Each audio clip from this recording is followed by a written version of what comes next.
Yes, hello. How's it going? Welcome back. I know I was kind of, yesterday in Summer Games Fest, I was like, maybe we'll do the show tomorrow. Maybe I'll do it after the Xbox show. But as I was looking at my notes, which I have 6 pages of notes, usually on a busy week, I have 6 pages of notes. And so the idea that we're also going to have an Xbox show, which is another, 3 pages, and Shovel Knight's not that long of a game. I've beaten Shovel Knight multiple times. I can probably do it in like 3 hours. So I was like, you know what? Fuck it. We got enough to talk about tonight. Let's just do it anyways. We got to go over all the PlayStation stuff, all the Xbox stuff. And then I got a bunch of other shit to talk about. I watched the entirety of that Among Us show. I watched the entirety of Amazing Digital Circus. We got plenty of shit to talk about. So I was like, you know what? Fuck it. I'm gonna hedge my bets. Hope a Nintendo Direct happens this week. And I guess we'll see. Or, well, I guess next week. Same difference.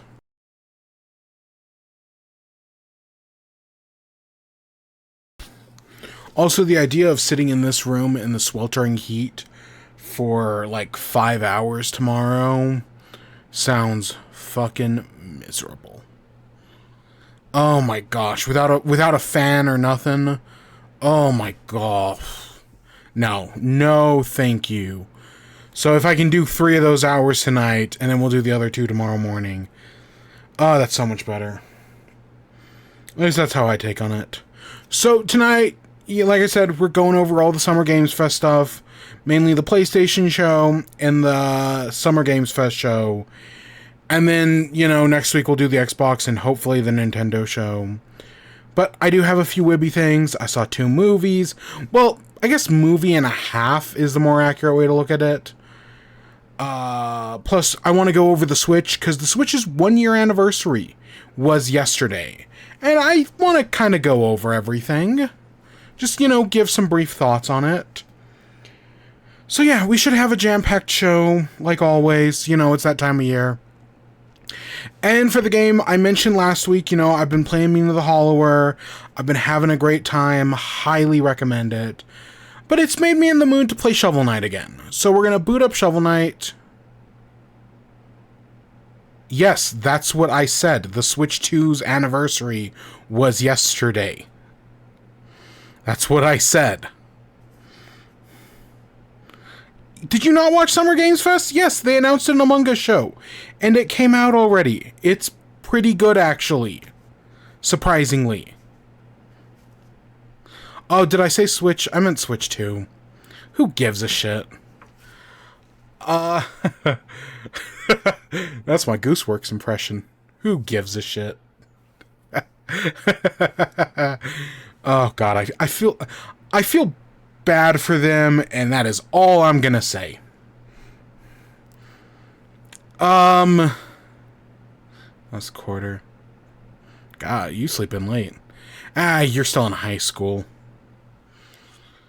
So yeah, we're playing Shovel Knight tonight. My goal is, I think we can beat the game. I think we can beat Shovel Knight, so that's the goal. I think we'll be able to do it. Nintendo never confirmed there was a Direct. I mean, they have not, but they have only skipped June Directs once in the last, 20 years. Okay, maybe... Is 20 right? 20 feels right. I don't know. I know the only time they've ever missed a June Direct was 2020. Outside of that, they've done something basically every June, and they've also basically done something every September for the past, 12 years. It's the January-February one that they skip a bunch. Like they did this year. So no, I do think there's going to be a Direct. It'll just be soon. Alright, let's boot up Shovel Knight, shall we? So we're here on Switch. I'm playing this on Switch 2. There is not a Switch 2 edition of Shovel Knight. Be cool. Yeah, this is just bog standard, normal Shovel Knight. We're not doing any modifiers. Fuck it, let's just do that as a name. I wonder... How many can we go? Okay, that's how many we can go. Fuck it. I think since June we need a summer-themed game. I don't think so. I don't think anybody at Nintendo likes Sunshine. The fact that it's not even on Nintendo Switch Online is kind of crazy. I was talking to somebody about that earlier today. They were talking about wanting to play the Mario 64 in both the Galaxies. And I was like, yeah, if you just buy the Galaxy combo, you get that, and then you have Nintendo Switch Online already. And it was like, oh, Sunshine's not on there. Nintendo is kind of embarrassed by Sunshine. It's kind of the dark sheep of the franchise, if we're not counting Super Mario Land. I don't know. I like Sunshine. I feel like a lot of people give Sunshine a lot of shit. But I think it's like, it's weird, because I will see some people will be like, oh, the water jetpack stuff sucks, but the platforming levels are good. And then I'll see other people say, like, oh, the platforming levels suck, but the water jetpack stuff is good.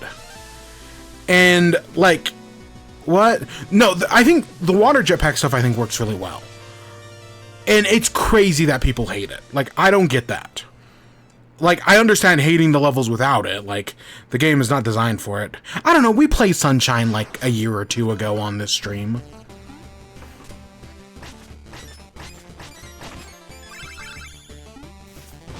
So, I'm not trying to speedrun Shovel Knight.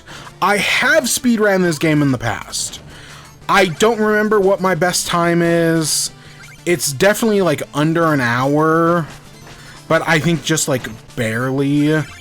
I don't know. It's been a long time. It has been a long, long time. And I think that was on PC, if I remember correctly.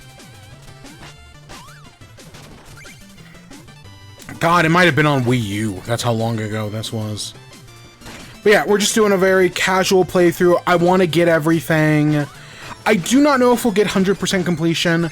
I usually miss, like, a music note or two. You know, there are just certain things that I just don't remember, especially because I'm rusty. I have not played this game in years. But I'm going to try to get as much as I can. You know, I want to get all the armors, all the upgrades, all the trinkets, curios, whatever the items are called. I don't remember. My goal is to do everything. Play all the levels, so we'll go to the ghost house. We'll do all the bonus levels, all the boss fights. I mean, you should do the boss fights anyways. They usually block your path. You know. So, for gaming news tonight, we really only have 2 stories. Because it is Summer Games Fest season. So everything, you know, that's everything everyone's talking about. So we'll talk about the state of play, and then we'll talk about Summer Games Fest. We'll do that in that order. I'll give my updated thoughts, you know. Now that I've had a week, a few days, and then like 24 hours to think on it a little bit, to kind of reflect. And I do have a few other things, but I just put them all in bite-sized news. So we'll talk about all of them really quick. It's nothing major. Like, everyone's talking about Summer Games Fest. So, of course, that's all anybody cares about. But, you know, a few other people said some things. It looks like, you know, the time is upon us for other things. So we'll talk about all that. But it should all be real quick. I don't know. Again, my goal is to go for, like, 3 hours tonight. Or at least that's how long I have to beat Shovel Knight. I think I can do it. I think I can do everything in like 3 hours. Just like a casual pace. I don't know, it's been a while. I'm aiming for like under 50 deaths. Because I have never beaten this game deathless. I know some people definitely have. I've come close before, but that was a long time ago. And I'm not that... Like, there's an achievement to beat the game without dying once. I've never done that. There are certain ones that are just kind of out of my purview. Because for as much as I love this game, I have never 100%ed it. And I don't plan on 100%ing it. Just because I'm good, but I'm not that good. I know, it's good to be back, man. I do love this game, and I'm surprised it's been so long since I last played it. Like, unlike Celeste, where I check it out, I check out Celeste, like, every year. I play through it at least once. Just a casual playthrough of the main story, none of the B or C sides. This game, I have not touched in years. I probably actually could look it up because of that new Nintendo... Because the last time I played it was definitely on Switch. I don't know, Clockwork Revolution, Fable being good. I would say Grounded, but that was at Summer Games Fest, so I guess no Grounded stuff.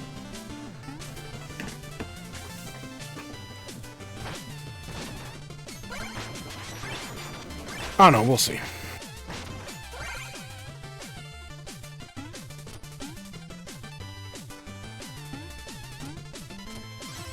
I literally did a whole podcast last week about Xbox Game Pass predictions if you want those. Steam Deck's a fucking $900, man. $950. That's not viable anymore. I hate to say it, Steam Deck's fucking dead. And we'll talk about the Steam Machine in a little bit. I put that in Byte-Sized news.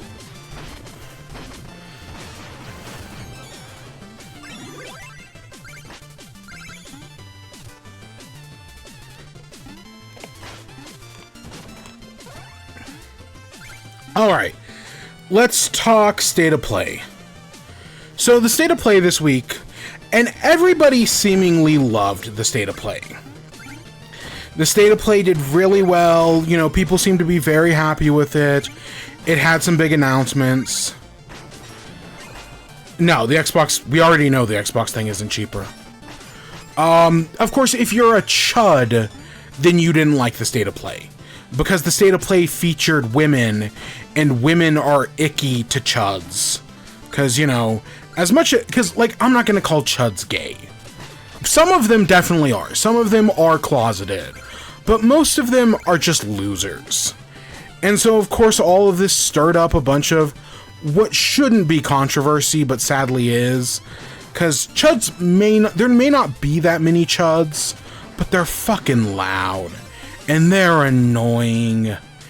And they hate women, but in a totally not gay way. At least that's what they keep saying. They're just fucking losers. So, I was not super, you know, down with the State of Play. I liked it, but I didn't love it. And it's one of those things where... You know, I give, you know, ball and gun gamers a lot of shit. Because I think they need to be more open. You know, they need to be more willing to try new things. And it doesn't have to be, like, crazy shit. Because ball and gun, like, they're called ball and gun gamers. Yes, there's a bunch of different versions of chuds. But most chud and misogynist.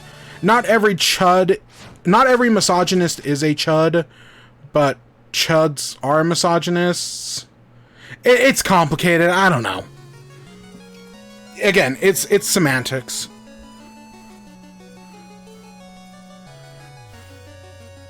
Chuds are Republicans.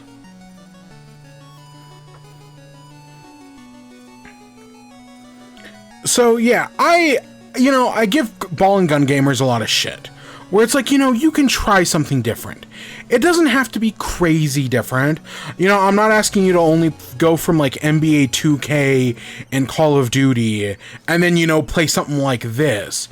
But, you know, you can try out something new. And between State of Play this week and then now Summer Games Fest, I'm doing a little bit of internal reflection that, like, maybe I should open up my purview a little bit more. Because, well, yes, some of this stuff is exciting. I'm not as excited as I feel like I should be. not every Republican is a misogynist, but if they're Republican, they are okay with misogyny existing. They may not be misogynistic, but they have no problems with misogyny. Just saying.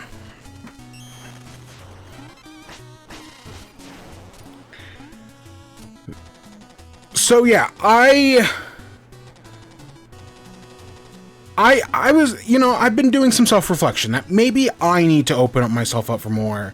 Because overall, people don't like... overall, people seem to be positive on this Summer Games Fest. People seem to be liking this Summer Games Fest, and people seem to be liking the state of play, and I'm like, maybe I should try more stuff, Maybe there's something else in here that I will enjoy that normally I wouldn't give the chance.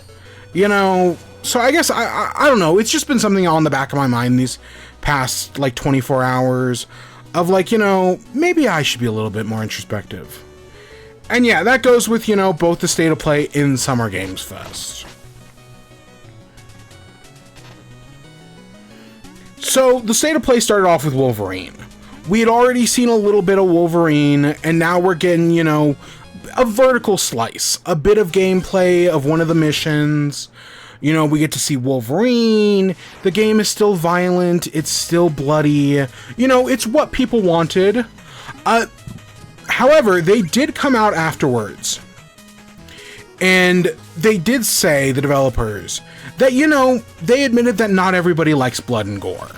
While some people are fine with it, there are plenty of reasons people wouldn't want to deal with blood and gore in their games.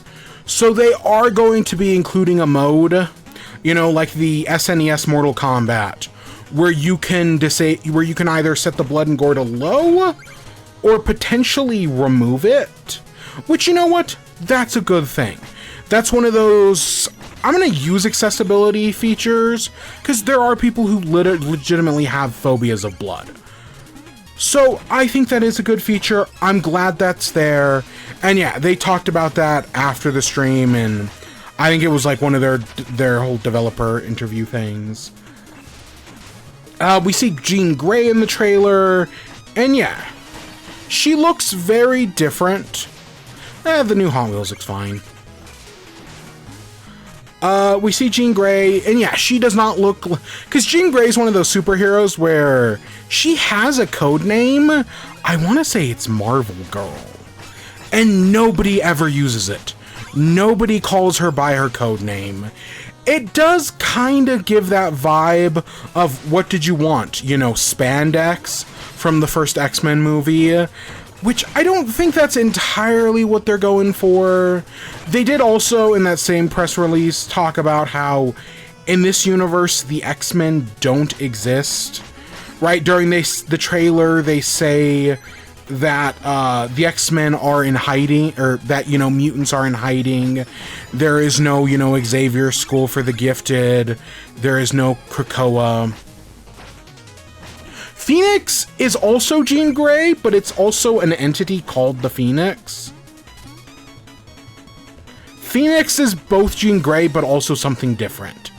Again, it's complicated. But yeah, I swear she's got a codename like Marvel Girl or something like that nobody uses. Yeah, Marvel Girl, I was right about that.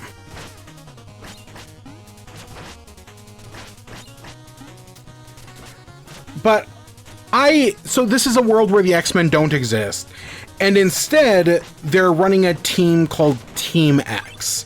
Now, I saw some people mad that oh, why not just use the X-Men?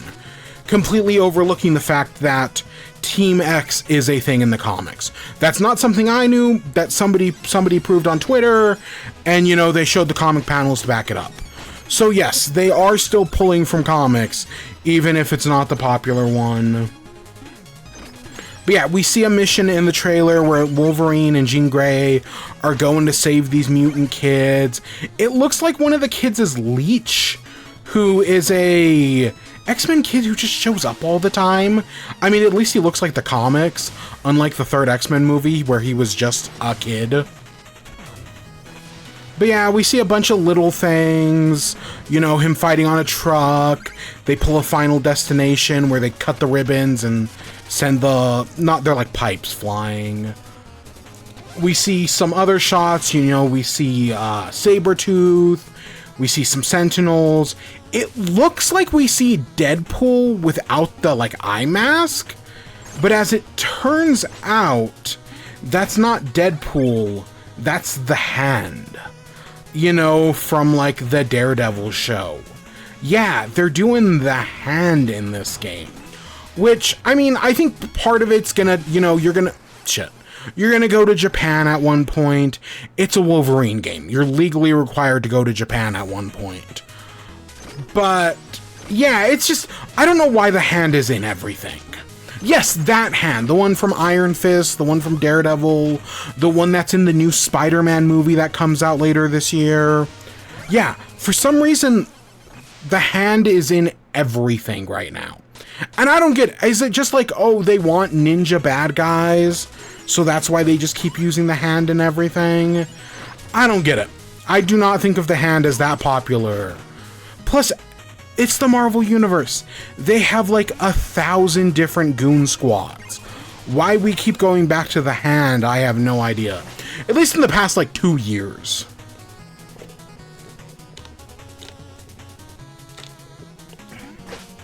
I mean, Psylocke might be in there anyways. But yeah, I think overall the Wolverine still looks really good. I still like the aesthetic of it. You know, the violence, it's violent, but it's, you know, I can handle that. So yeah, overall, I think it's fine. I'm excited to play it. It comes out in like 3 months in September. Not that far away at all. I should really keep a tracker of how many games are coming out in September. Maybe we'll do that at the end. Look at the release calendar. Because there's a lot in September right now. But that was a running theme for specifically the PlayStation show. But it was also in Summer Games Fest. That everything's coming out either September or like the first week of October. But yeah, I'm still excited for Wolverine. It was confirmed that unlike the Spider-Man games, this is a linear story-based game. There is no open world. Which, yeah, I don't mind that. I don't need every game to be open world. If they've got a linear story to tell, then tell that linear story. I'm okay with that. From there, we saw Marvel Tokon Fighting Souls. A game that I tried to get into, man. I played the betas. I really tried, and I just could not get into it. Mainly it's because I'm so fucking bad at it. I got my ass kicked so hard every time I played it. I am bad at any fighting game that's not Smash Bros. I'm not even that great at Smash Bros anymore. You know, those skills left me in college. I guess after college. Still. But we got to see our new team, the Knights of Doom.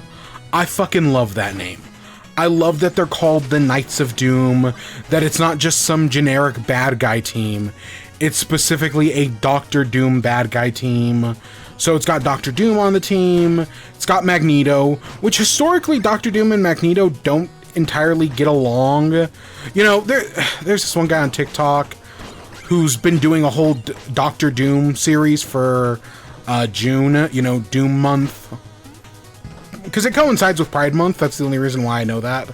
And yeah, I remember him saying at some point that Doctor Doom and Magneto do not get along. But hey, you know, I still think Magneto's a cool get. Green Goblin, him being on the glider is, I think, what's interesting. That's what I like, him being on the glider. That sounds like fun. And then finally Carnage. That does feel a little too many Spider-Man villains for my taste. You know, I want some non-Spider-Man villain in there. We've already got, this is our 4th Spider-Man rep. But hey, Carnage turning into the Carnage Shark, that's cool. Again, there's some neat references in this game. The Destroy All Doombots reference is another good one. And then they did kind of hint at the story mode, that it's the whole contest of champions. You'll be going up against the champion, and I mean, I'm glad there is a story mode in this game, but it doesn't really do that much for me. But hey, it's cool that it's here, I guess. You know, I'd rather have it than not have it, in theory. Next up, Rayman Legends Retold. I know some people really wanted some of the older Rayman games to get remade, because Rayman Legends is not that old, and it didn't really need a remake, but a remake is still nice to have. It looks like they're addressing, you know, some of the issues from the original Rayman Legends.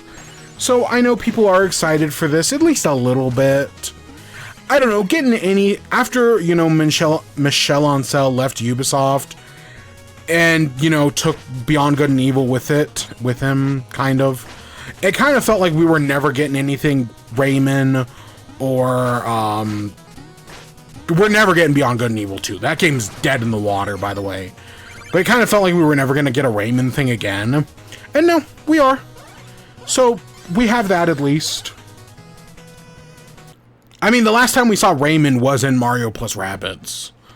And David Soliani is also gone. You know, he's making that Bradley the Badger.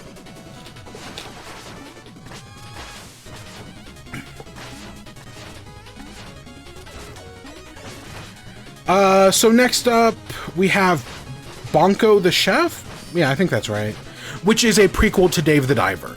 It is using a different art style. They're not using the same, like, pixel art style that Dave the Diver uses. But it seems like a fun game. You know, we're going to learn more about him and how he became this legendary chef that you see in Dave the Diver. It looks like it's going to be fun. And I like me some Dave the Diver. It's a pretty good game that I would recommend.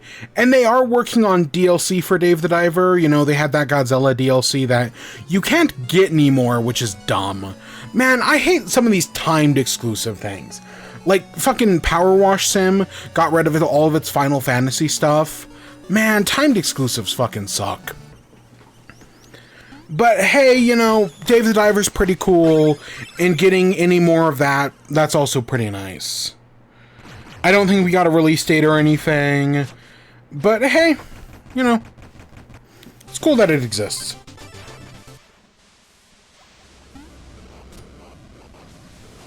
Next up, we've got Kamuri. So this is directed by Ikumi Nakamura, who, if you do not know, they're a director who was, again, I'm pretty sure they were the prodigy of, oh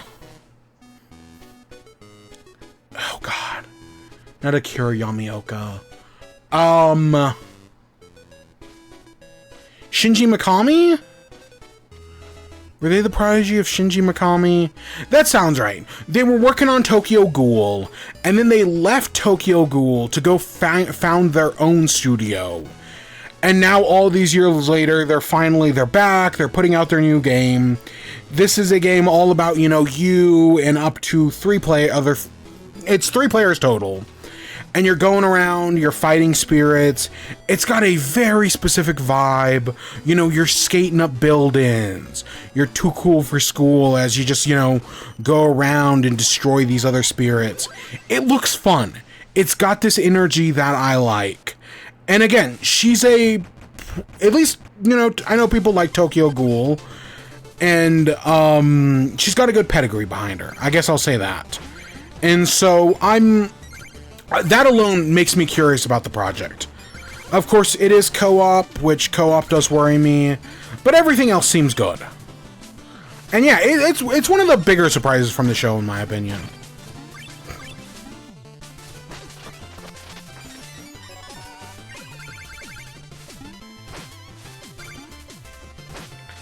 And we don't have a release date or anything like that for it. You know, it'll come out eventually. They'll probably do a beta at some point. This seems like that kind of game. After that, we got Tomb Raider, Legacy of Atlantis. We got to see some more gameplay. You know, it still looks good.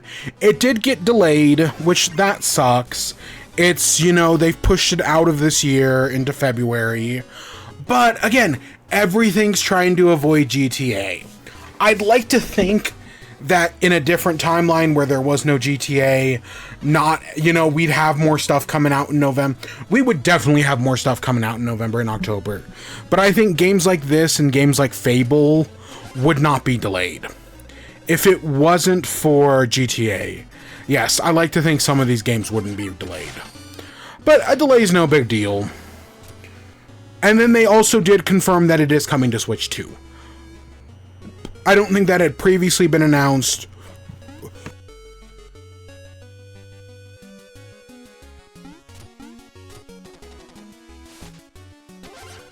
But yeah, after the show, they put out a tweet, and it showed out that Tomb Raider Legacy of Atlantis is coming to Switch 2. Which, hey, you know what? The more stuff that comes to Switch 2, the better. It's not the only game that we're going to be talking about that's coming to Switch 2. But hey, I'm glad. Next up, we got The Lost Wild. I thought this was going to be Jurassic Park Survival, which is a game that's being made by Saber Interactive. No, instead, this is a brand new dinosaur survival game. It's not Ark, but hey, fucking anything's better than Ark. I don't know if you've seen, there's a meme going around on TikTok that's like when you ask an Ark player to make a Minecraft base. God, that's fucking funny. And it's just these massive boxes that are like so much bigger than they need to be. Steam wishlist last year. I don't know where you're getting lazy developer from. Nothing about this yet. Nothing about this indicates lazy developer. I mean, I'd like to think that they're using the delay to polish up the game. Maybe they're doing DLC, you never know.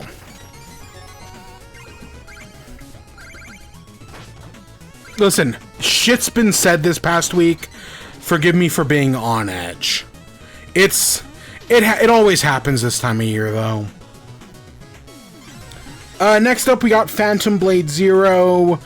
This also got delayed. Originally, this was coming out September 9th, and it has now been pushed to October 29th. So this is, as of this moment, the closest game we have to coming out to GTA.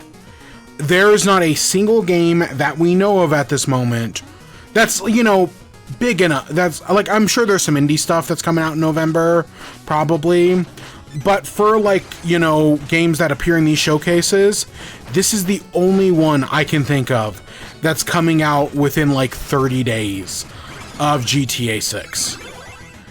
And this is at the end of October. But they showed us a little bit of the game and then said, hey, we'll be getting a deep dive later this summer.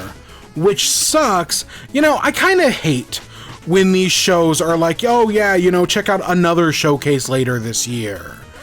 Like, sometimes it's like Smash Bros does that a lot. And I kind of get it. Because, you know, Smash Bros, they show off a new character, and then when they do their deep dive, they really go deep. But sometimes you can just show off stuff. You know, constantly asking us to watch the next showcase can be annoying. Have you seen... no, I haven't. Next up, they showed off Dune Awakening. The big thing with Dune Awakening is that obviously it's coming to PS5. But also, it's getting a single-player mode. So for those, you know, people like me who would like to play that game single-player, well, with this new update, you will be able to. And you know what? That sounds pretty cool. I don't know, I've heard great things about the Dune game from people who have played the multiplayer, so the idea of it having a single-player sounds good. I don't know, I'm an okay fan of Dune. Like, I've read the books, which is more than, you know, people who have only seen the movies, but that's kind of it. And I've definitely only read, like, a few of them. Like, I haven't even read all the original 6 Dune books. They're good books, though. Kind of. I hate this room. I always hate this room.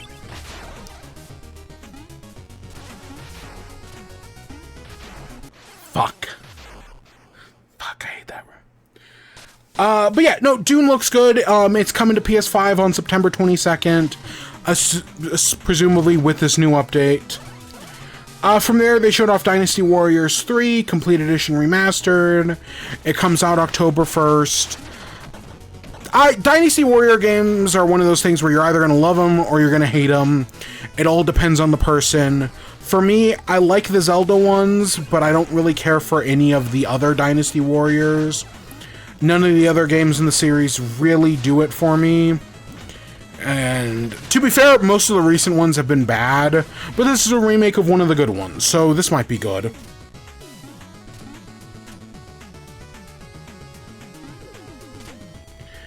After that, they showed off No Rest for the Wicked.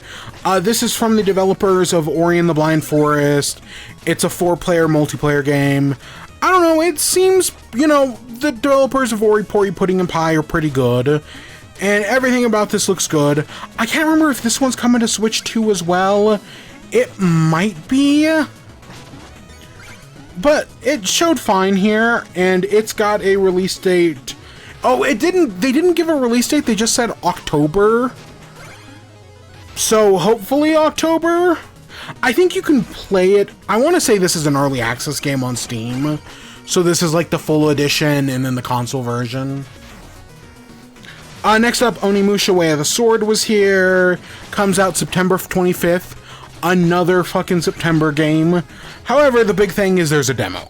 So for those of you who really wanted that, you know, there you go. I know a demo was something people wanted. And yeah, that's cool. That's a cool thing to finally get. It's right around the corner. This was one of those big Summer Games Fest reveals that people have just been waiting for. And now it's finally here, and people can get all excited for it. After that, Silent Hill Townfall.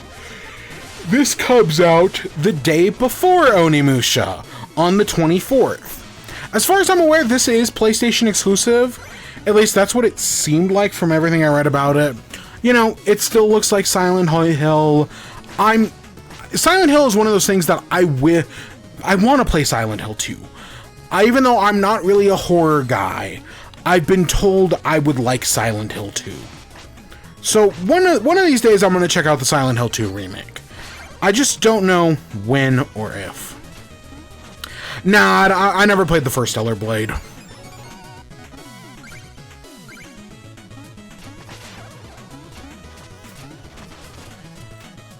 After that we saw, oh, did I say it comes out September 24th?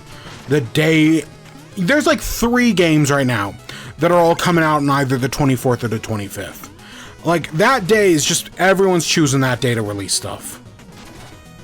After that, we saw Ace Combat 8, Wings of Thief, comes out October 2nd. It's, you know, people like Ace Combat. I know people are excited for this one. It also, I guess, comes with a remake of Ace Combat 0, The Belkin Wars. So if, you know, you pre-order it, you get that. Okay, good for people. At least I think that's a game. I don't think that's a movie. I think that's a game. I don't know, that's the impression I got. But it was kind of... the way they worded it was weird. After that, we saw Stuntman Hollywood from Saber Interactive. Now, I played Stuntman on PS2. But in my memory, it was a game called Stunt Driver. Because, you know, you were a stunt driver, driving cars. I do not remember this game being called Stuntman, but I went and looked at my PS2 games, and sure enough, there it was, Stuntman. I remember playing it. I don't remember ever beating it. I don't know, the only mission I really remember is I remember like a James Bond mission, and I remember an Indiana Jones style mission. They didn't have the Indiana Jones licensing, but it was clearly just supposed to be Indiana Jones. I mean, listen, games borrow from each other else. You know, the nature of creating art is to be uncreative. Everything's gonna look like everything else. But yeah, Stuntman, so in theory, I am interested in Stuntman Hollywood. They do have the Universal license, which means, you know, they're gonna have Fast and the Furious, Jurassic Park, Kit from Knight Rider, Back to the Future. What's the other one I really want? Oh, what? There's another big Universal license that I'm like, oh, that'd be cool. Oh, fucking Ghostbusters. I'm pretty sure Ghostbusters is Universal. That'd be a cool get, you know? So yeah, give us fucking Ghostbusters. I don't know, if you've got the licensing, use it. Also, you know, Jurassic Park, that could be fun. So that's some good stuff. And that comes out also September 24th. God, 3 games back-to-back all coming out. Oh, no, wait, that's... Oh, wait, no, we don't have a release date. I was looking at the wrong thing. I was looking at the next thing. Okay, never mind. Okay, we don't have a release date for Stuntman. Okay. I don't know if I'll be playing God of War. I have to play Ragnarok. That's the thing. I have not played... I played 2018. 2018 is good. But I have to play Ragnarok. I don't have to, technically, but I want to. So next up is Control Resonant. This is the new game from the Control series, the Alan Wake series. They're all connected. And it looks good. You know, it's still more... You're in, like, this weird dreamscape. The combat seems to be a little more wild. But hey, that seems kind of cool. Again, it's another series that I really need to play. Because I own all the games. I own Control, I own Alan Wake, I own Alan Wake 2. Mostly because PlayStation has given them all away for free. But still, like, I need to play those games, and I just never have. But one day I will. After that, we got Ill. This is that horror game where you're fighting, like, the mutant zombies and the zombie babies, and it just looks fucking gross. Like, I know some people are into it. I ain't one of them. No, thank you. And that's coming out 2027. After that, we got an update on Marathon. Hey, guess what? Their new DLC Nightfall released on Tuesday.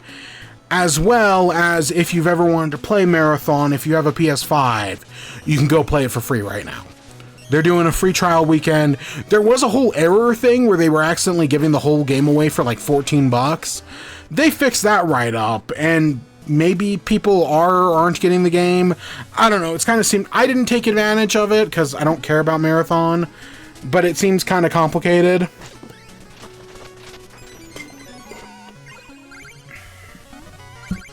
But yeah, I don't know. I just don't care about Control or Marathon. After that, we saw RuneScape Dragon Wilds. This comes out fall of this year. It'll be on PS Plus Extra for those who have that. It's a RuneScape. I know it's not the original. You know, it's one of the spin-offs. I just know nothing about RuneScape. I've never played any of the RuneScape games. I don't really know anything about them. I don't really have much context. They're games that exist that I know people like.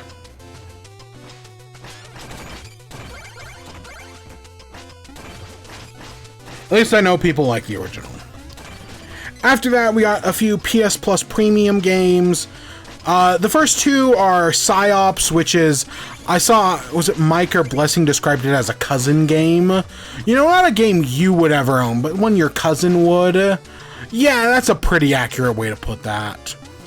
And then Onimusha Dawn of Dreams, which is like the 4th one in the series, or a 3rd one. I don't know, it seems complicated at a certain point.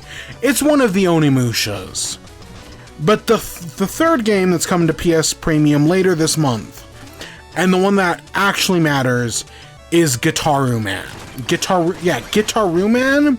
So if you've never heard of it, this was a rhythm game on PS2 that originally was only released in Japan. But there was, I guess, a big fan push to get it released in America because it was so popular.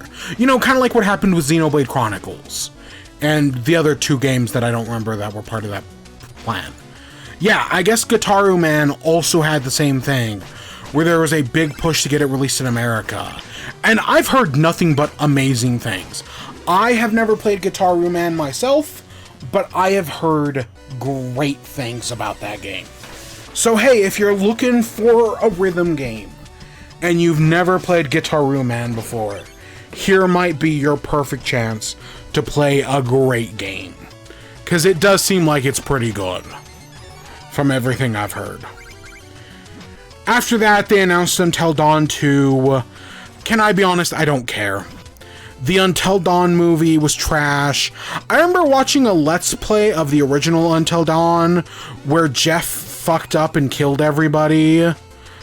But outside of that, I don't even think I finished that Let's Play. I just remember that one moment where Jeff fucks up and he accidentally kills both of the people. And that's it. That's all I remember about Until Dawn. And that was fucking years ago. It's a horror game. It's not my style of game. I've been told I might like it, as like a campy thing goes. And hey, they're finally making another one. I don't think it's the same development team. I think it's a new team. It's kind of like your, fucking, not Left 4 Dead. What's that game? Dead Island, where they made Dead Island, and then instead of making Dead Island 2, a different team made Dead Island 2. That, I don't even know if that ever actually released. And instead the original team made Dying Light. I think it's that kind of bullshit. But hey, Until Dawn 2, I know some people are excited. And then the show ended off with God of War Laufey.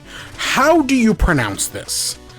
As far as I know, it's pronounced Laufey. Like Loafey. Laufey. Because, like Loki is Loki Laufey-son. Laufey-son? I don't know. The one thing I do know is it's not pronounced like the singer. There's a singer named Laufey, who I think is pronounced Loafey? Not Luffy. But something weird. They're pronounced differently. Yeah, no, I just know it's not pronounced like the musical artist. Outside of that, I have no fucking idea.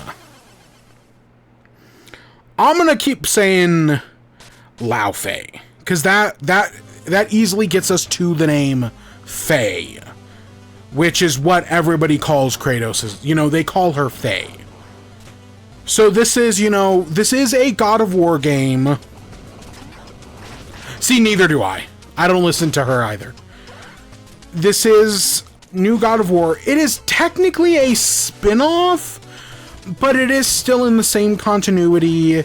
It follows, Kratos' wife after she dies and enters the heaven of the gods, which is also called the Everywin, because it's all the different godly pantheons together in one place. And because I know she is important, Faye. The whole plot of the first game is Kratos and Atreides trying to spread her ashes. So, this isn't, coming out of nowheres. I know some people really wanted Atreus to be the protagonist of the new God of War. That, I guess, Ragnarok has, a setup for that. I don't know any of the details. All I know is what we're given here. And just the setting alone, I think, is interesting. The Everywin, that's interesting. That has a lot of potential. I mean, even just the idea that Faye is gonna have to fight the Greek gods that Kratos killed. Zeus, Poseidon. That's interesting. That alone has endless potential.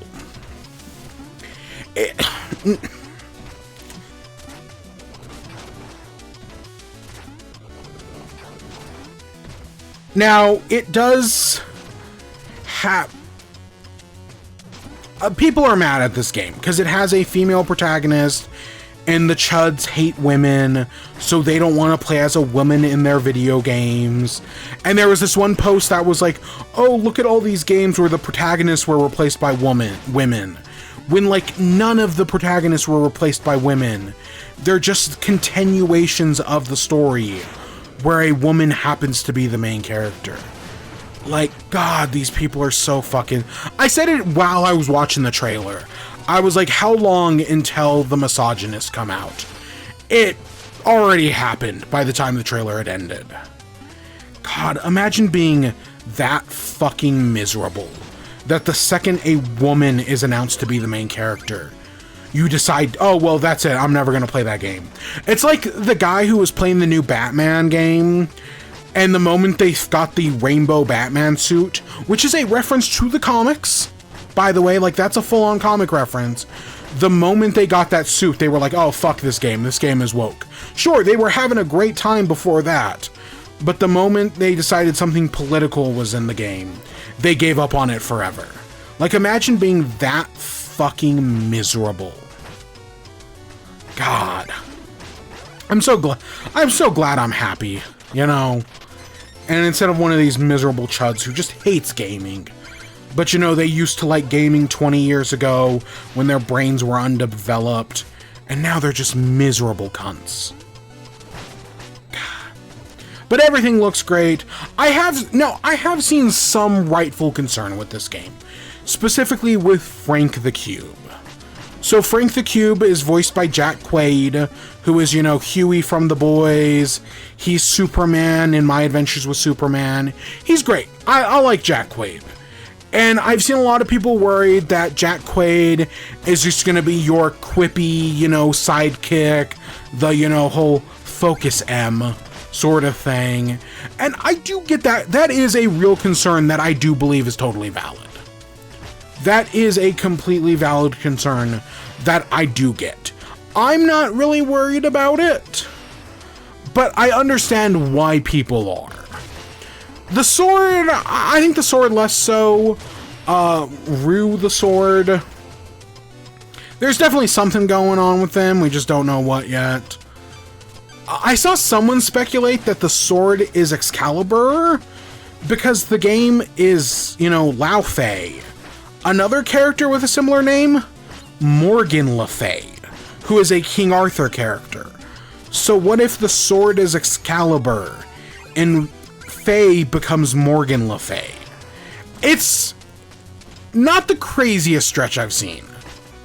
Like, I could see the possibility somehow, somewhere, some win. So, I don't know. I found that interesting.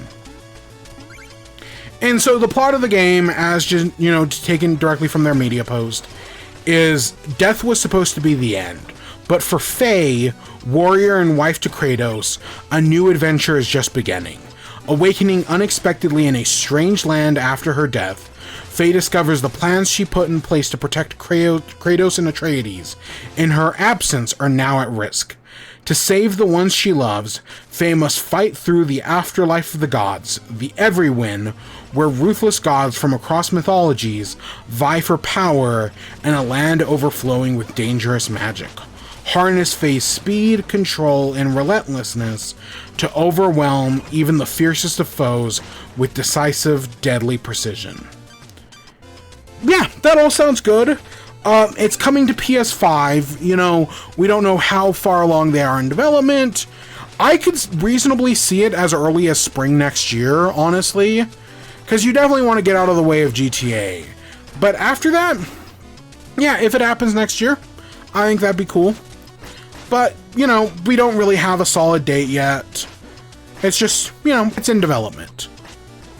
My one worry, though, is it going to be coming to both PS4 and not PS4 and PS5. I mean PS5 and PS6. Because even though nobody wants the PS6, literally Jason Schreier put out a thing earlier this week about how, you know, these companies seem to be moving us towards the next generation of consoles when nobody actually wants that. Nobody, you know, the current generation of consoles still has a good 3 more years in it. And with, you know, how shitty everything is right now, how, you know, poor everyone is, nobody's going to be able to afford this new stuff, except for, you know, the rich and the YouTubers. So yeah, I do not think we need a next generation of consoles until, yeah, 2029, 2030. But PlayStation and Xbox seem adamant that next year is going to be the year. And depending on how that goes, this could be a Breath of the Wild launching on both consoles. It is not launching on PS4, however, and I guess some people were mad about that as well. Because, yeah, that's another thing. You know, PlayStation's ready to move on to the PS6. There are some people who haven't even moved on to the fucking PS5 yet. I understood that early on, a lot of that was because of console scarcity. But yeah, there are some people who have not moved on from the PS4 and still expect everything to come out on the PS4, which is fucking crazy.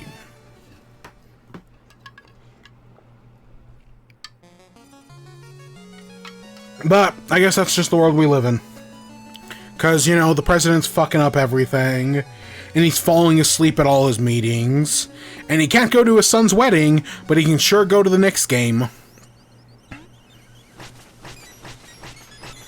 GTA 6 on the Xbox 360.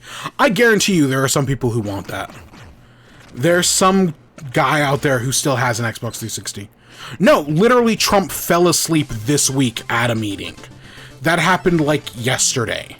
Biden gets a lot of Biden gets a lot of shit for being sleepy. He never actually fell asleep. Trump is straight up falling asleep. Meanwhile, you know, his war machine is destroying the economy.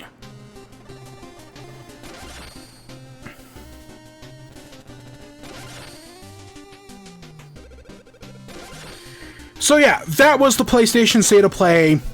Overall, I think at the time afterwards, I gave it like a 6. I'm gonna bump that score up by at least 1. I'm gonna say it's a 7.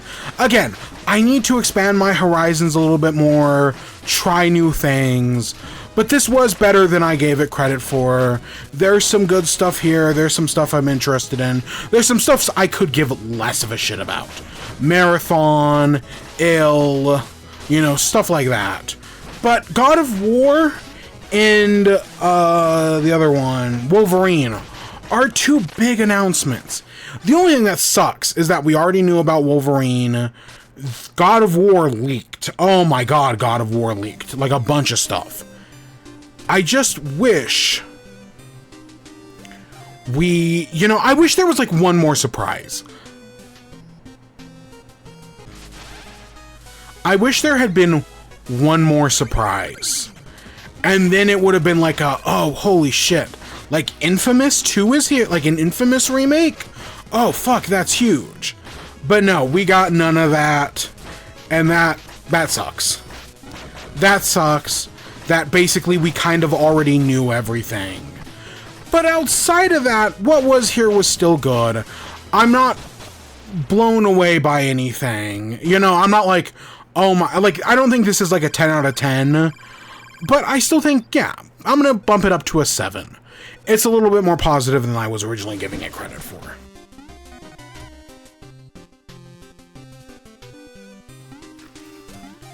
How shocked would you be if hypothetical? They'll never do that. Nintendo would have to be on the verge of bankruptcy to do that. I don't know why they're still fucking making mobile games.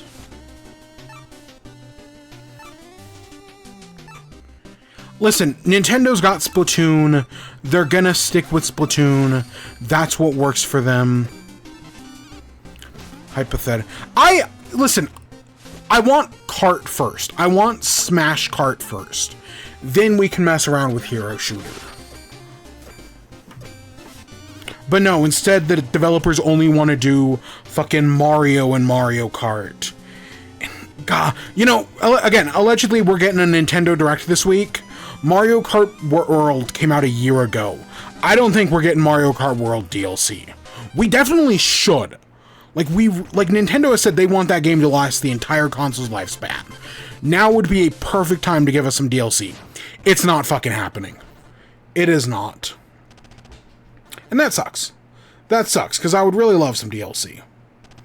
Even though they're probably going to charge us money for it, which sucks, because they made us pay $80 for the game to begin with. Oh, God, I got something in my eye.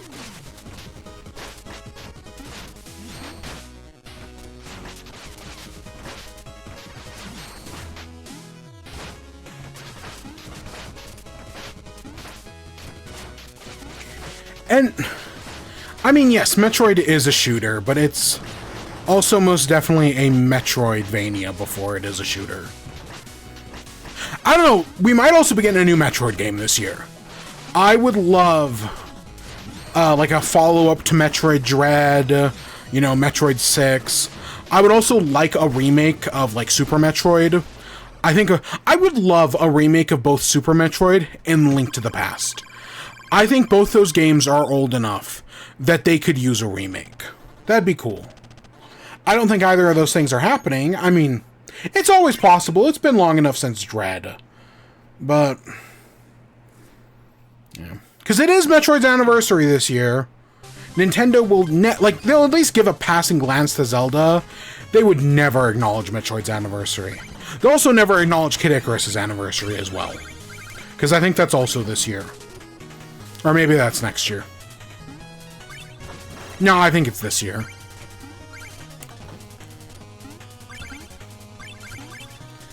Alright, with that, let's talk about Summer Games Fest. We're an hour in, and we've talked about one show. I'd say we're pretty on track.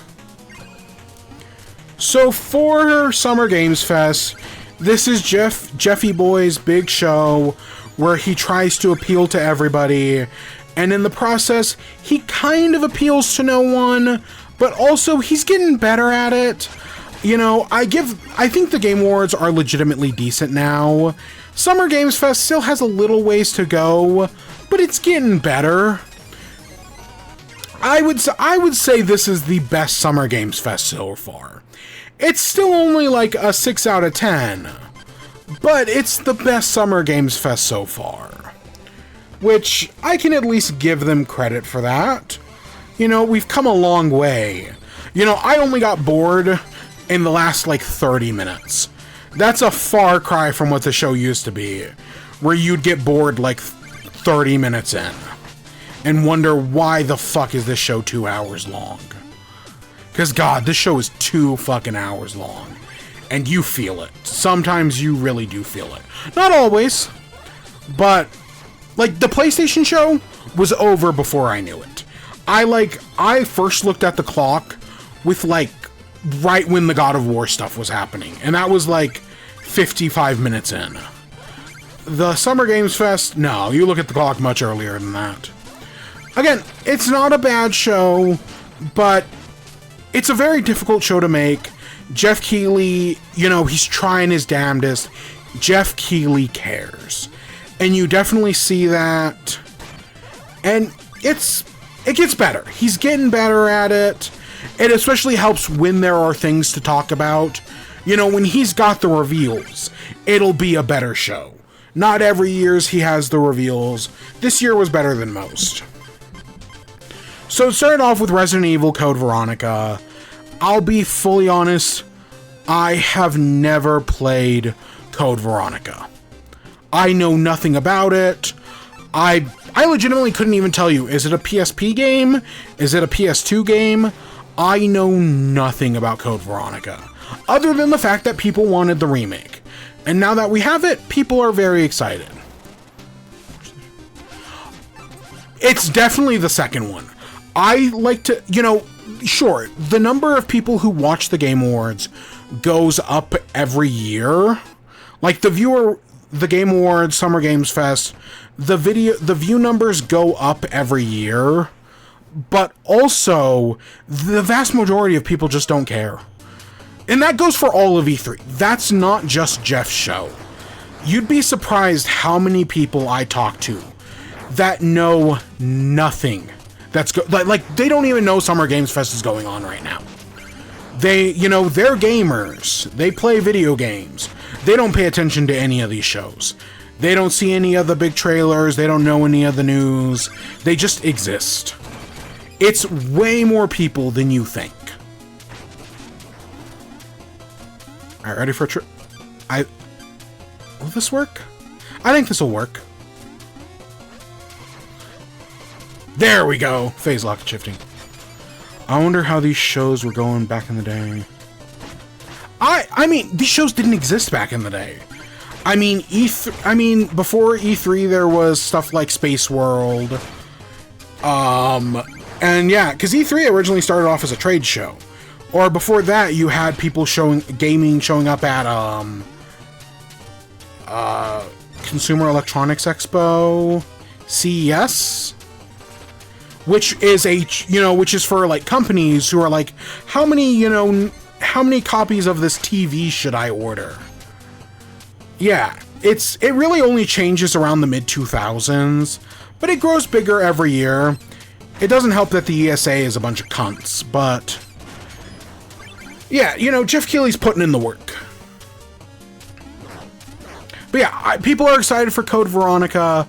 I know nothing about Code Veronica, but I'm happy for people who wanted this. Because I've definitely seen people ask for this. I know this was something that people really wanted. They're getting it. I'm happy for them. Something I'm happy for is we got an update from Studio MDHR, the developer behind Cuphead. They did announce that they're making a new Cuphead.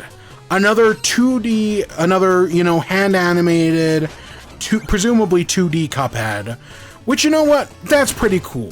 Cuphead's one of those games where it's like, oh, these things take years to make. And after the success of the original and then the DLC, if they had never wanted to make another Cuphead again, I wouldn't have blamed them. Like, it's a cool achievement, you did it, but I would understand not wanting to ever do it again. Because it kind of seems like a pain in the ass. But no, they're doing another one. There was a part of me that was hoping they were going to do something new. Kind of like Yacht Club Games did with Mina the Hollower. They did a 2D platformer, and now they're doing a Souls Zelda-like thing. If Studio MDHR had done a Zelda-like, that would be pretty fucking cool. I'm specifically thinking like Zelda 1. I would have loved that. But I'm not complaining about a new Cuphead. You know what? If they want to put in the work, I will happily give them the money when it comes time. However, that is not the only thing they announced. Because they're also doing a Cuphead spin-off sort of thing called Cuphead's Mighty Adventures, or Mighty Cuphead Adventures, which is a pixel art game, specifically inspired by the Sega Master System. So, like Shovel Knight here is inspired by the NES. No, this is inspired by the Sega Master System. And yeah, the art style, I think they're nailing it. I don't know, I'm not a real expert at the Sega Master System. I don't really know anything about the Sega Master System. But like, hey, it's cool that it exists. I'm happy to support the Cuphead developers. This is going to be on... I know Xbox and Asha Sharma have recently been talking about going back to Xbox exclusives. I'm glad this isn't one of them. That they say that this will be on every system. That makes me happy, because yes, I do primarily play Cuphead on the Switch, and I really liked my time on the Switch. I also have it on PC. I streamed it way back in the day, and God, what a pain. But hey, new Cuphead, great. Fantastic. Next up, Alien Isolation 2. This had been rumored for a while now. People have been really wanting this. Hey, here it is. They're back. Good for them. If you're someone who wanted that, good for you. After that, a game that I wanted, Gen Atlas. So this is the new game made by Ueda, person who made Shadow of the Colossus, Eco, The Last Guardian. And so this is their new project. It looks like, you're in this flying robot head that you can attach to these robot bodies. And from there, you can, pilot these robot bodies, climb them, make them fight other robots. It reminds me of, like, something like Pacific Rim. It has more, like, apocalypse themes, even though Pacific Rim does take place in the apocalypse. God, I want to watch that movie again. Sir Idris Elba was in the new He-Man, and I'm like, God, he's so good. And he's great in Pacific Rim. Oh my God, I love Pacific Rim. It sucks that the sequel fucking sucked. I really wish Pacific Rim 2 had been better. But nope, that movie sucks. And let's all forget it exists. But yeah, Gen Atlas looks interesting. It's being published by Epic. I don't know if we knew that or not. But hey, you know, for people who... That means it's going to be on Epic Game Store, but it should still be on consoles. And yeah, it looks decent. I'm interested. It doesn't look like we're going to have to put up with the bullshit dog again. It had its charms and such. Yeah, what Pacific Rim sequel? There is no Pacific Rim sequel in Ba Sing Se. No, I don't. I did at one point, but that was years ago. I don't even think I have Epic Game Store installed on this PC. Yeah, that was a whole computer ago.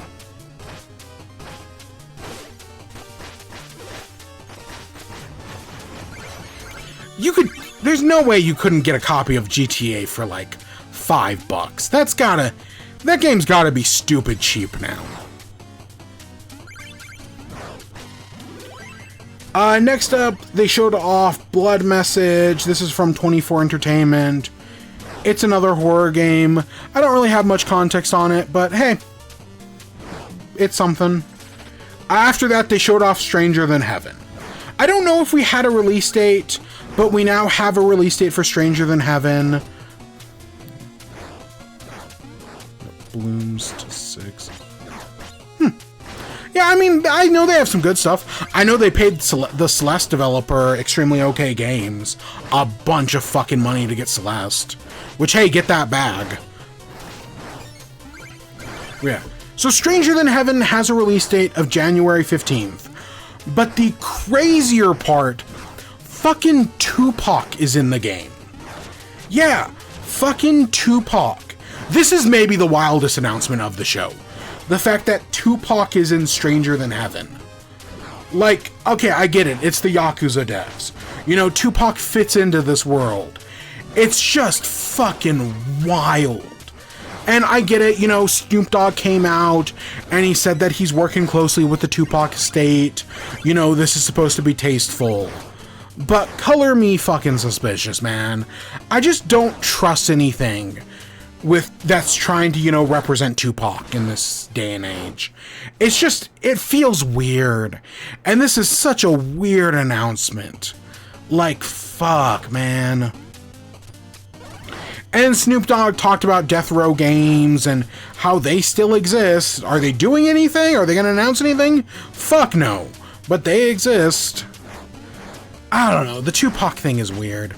I did raise the question that would you play a game that's like Yakuza, but it takes place in Compton in the 1990s? So, you know, maybe they don't use Tupac or Ice Cube or Eazy or any of the others. Dr. Dre. But, like, it takes place during that time. It's got all the same, like, theming and setting that the Yakuza games have. Just using, you know, Bloods and Crips and, you know, that Compton stuff. But people play a game like that, or is that just too recent? Like, is that still too fresh on people's minds? Because people love those Yakuza games. And I'm pretty sure in Japan they're popular. I mean, they've literally gotten Yakuza members to play them. And talk about, like, oh yeah, you know, I knew a guy who ran an orphanage. It was a money laundering thing, but, you know, he still ran it as, like, a legit business. You know, he still ran, like, an orphanage. If you ever have time, read that. It's a whole write-up about getting Yakuza members to play Yakuza. It's pretty good. Yeah, would people play, like, an American version of that? I don't know. I don't know.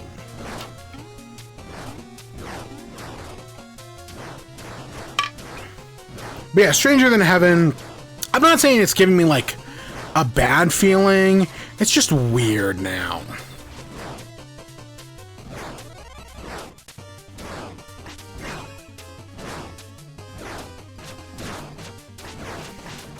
Next up is Hex. This was I think it was an open world game where, you know, you were exploring, you were discovering what was going on with these hexes, and, like, there were these structures that were, like, building themselves, and you had these cubes. It's a game. After that, they talked about Dead by Daylight is having its 10-year anniversary, which is crazy. I think they're doing... Are they doing Jason? I don't think they talked about it during this trailer, but I want to say I saw somewhere that they finally got, like, Jason or someone like that. I don't know. I don't care about Dead by Daylight. Not anymore, anyways. Sure, like, nine and a half years ago, maybe. But nowadays, Dead by Daylight, the fandom's fucking insane. And I don't want to deal with that. But, you know, the occasional YouTube video is funny. Next up, they talked about Mortal Shell 2. It's having an open beta on Steam right now for people who are interested. Shit. I'm getting my ass kicked to this level. Lords of the Fallen 2 is also coming out. It has now... I guess it wasn't... Is this published by Epic Games as well? Because I guess it wasn't coming to Steam, but it now has been confirmed to be coming to Steam. I don't know. After that, Paramount Games came out. So this was a thing that actually got announced either earlier that day or the day before. Paramount came out and announced their new gaming studio. And specifically the fact that they'll be showing off something at Summer Games Fest.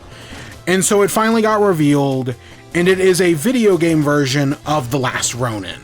The famous Teenage Mutant Ninja Turtle comic, where, you know, 3 of the 4 turtles are dead, and the last one alive has to go kill Splinter, and people are all excited. Yeah, okay, cool. Next up, they showed off Fortnite. Hey, guess what? Fortnite Season 7, Chapter 2 or 3 or whatever. We got another John Wick skin, and we're getting Ben Starr to come in and play our new main character, who is inevitably going to be revealed to be somebody stupid. Like, that's only going to happen. It's Fortnite, I don't care. After that, we got Gundam Rogue Orbit, being developed by Bandai Namco, coming out next year. Then we got Extremely Hard Game. So this is, I think this is a solo developer. I got so many games on my wish list, don't even get me started. I could barely justify spending like $5 to buy that rat coin.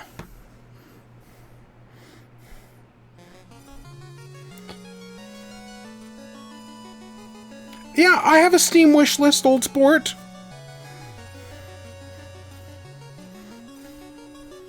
Yeah, it's got Satisfactory. It's got something. Not in this economy. What other? I don't even know what else I have on my Steam. My Steam wish list is not huge, but it's got shit on it. I think it's got like 30 games.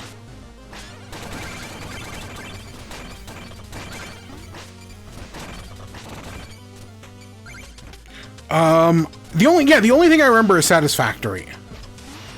I think Titanium Core is on it, which I added recently just because I'm curious. Oh, see, Cyberpunk I got on Switch 2 for like $20 because there was a price error where they accidentally gave it a Witcher 3 discount. So I got Cyberpunk for $20. That was fucking nice. Haven't played it yet, but I have it. At least I think it was $20. It might have been even cheaper.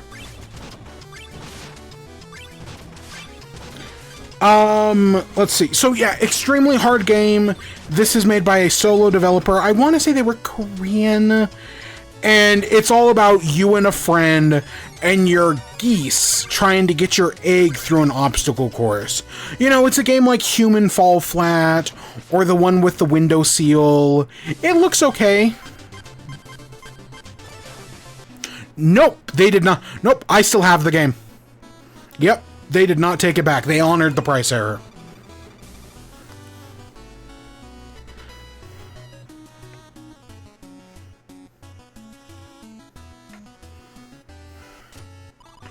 But yeah,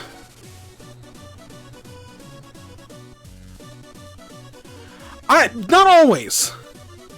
Not always.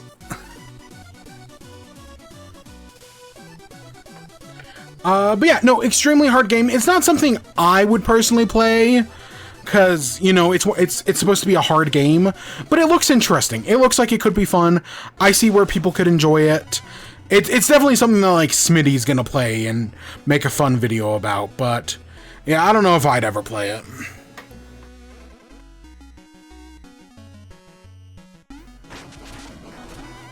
I had not gotten that yet? Really? Huh. God, we have so much money.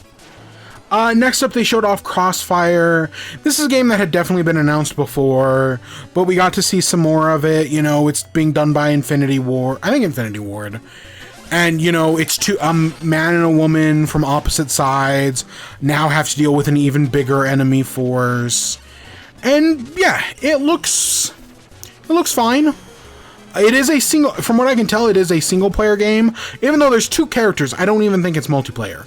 I'm pretty sure it's single player only. But, you know, that's actually for the better. Next up, hey, guess what? They once again showed off Control Resonant. Still looks good. Nothing's really changed.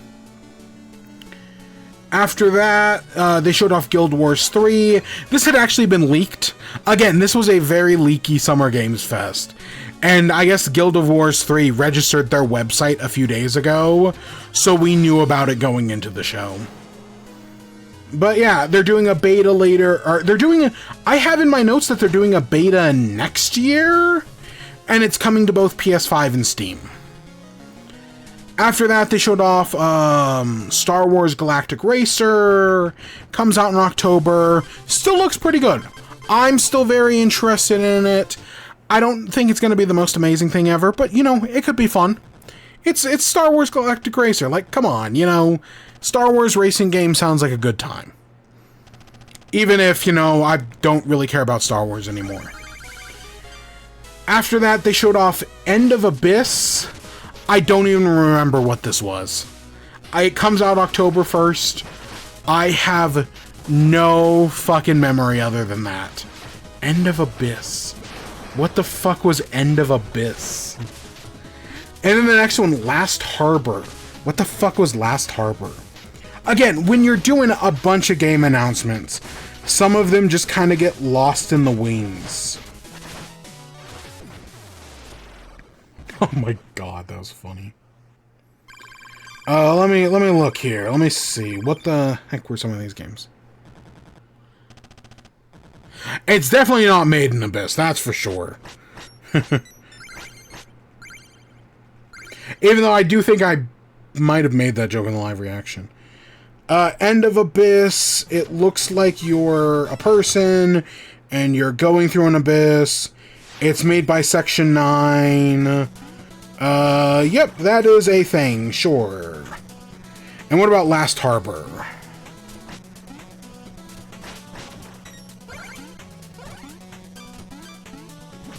Last Harbor is a fishing game. Maybe not dissimilar to, like, I think there's a fishing game called Far Harbor. What was the other fishing game, though? There was a fishing indie game last year that was pretty decent. Or maybe it was 2 years ago now. I don't remember.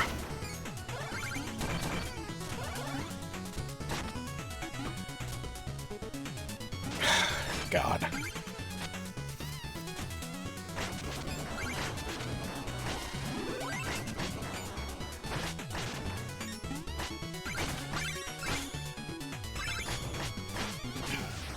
Shame. So yeah, those are 2 games that exist, sure. Next up, they showed off Virtua Fighter Crossroads. So I guess this is a game that had been announced previously, and so they showed it off. We got a big trailer for it, and then I guess a few hours later, they did like a whole deep dive where they talked about who's working on the game, you know, voice actors, directors, music composers. They did all that. I don't know, it all seems pretty decent. Yeah, I think it all looks fine. I mean, if you want the conspiracy theory, the whole reason Nintendo re-released the Virtual Boy is because they're testing VR on Switch 2. Just like, kind of like what they did with Labo. But that's the conspiracy theory. But yeah, new virtual... Again, I don't think there's been a Virtua Fighter game in like 20 years. It's been a long time, but people seem to be excited from the gameplay shown. I know Virtua Fighter is, you know... I don't want to say controversial. It's different. And so, getting some more of it looks cool. Next up, we have Soulframe. Is this the one with the dog? I think this was the one with the dog.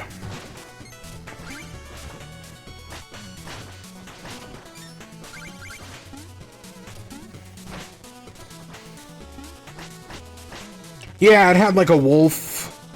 Soulframe Preludes. Coming, you know, wishlist on Steam right now. Okay. After that, they talked about RuneScape. Guess what? RuneScape showed back up. This is the second game that has been at both showcases. Yeah, it still looks like RuneScape. Nothing's really changed.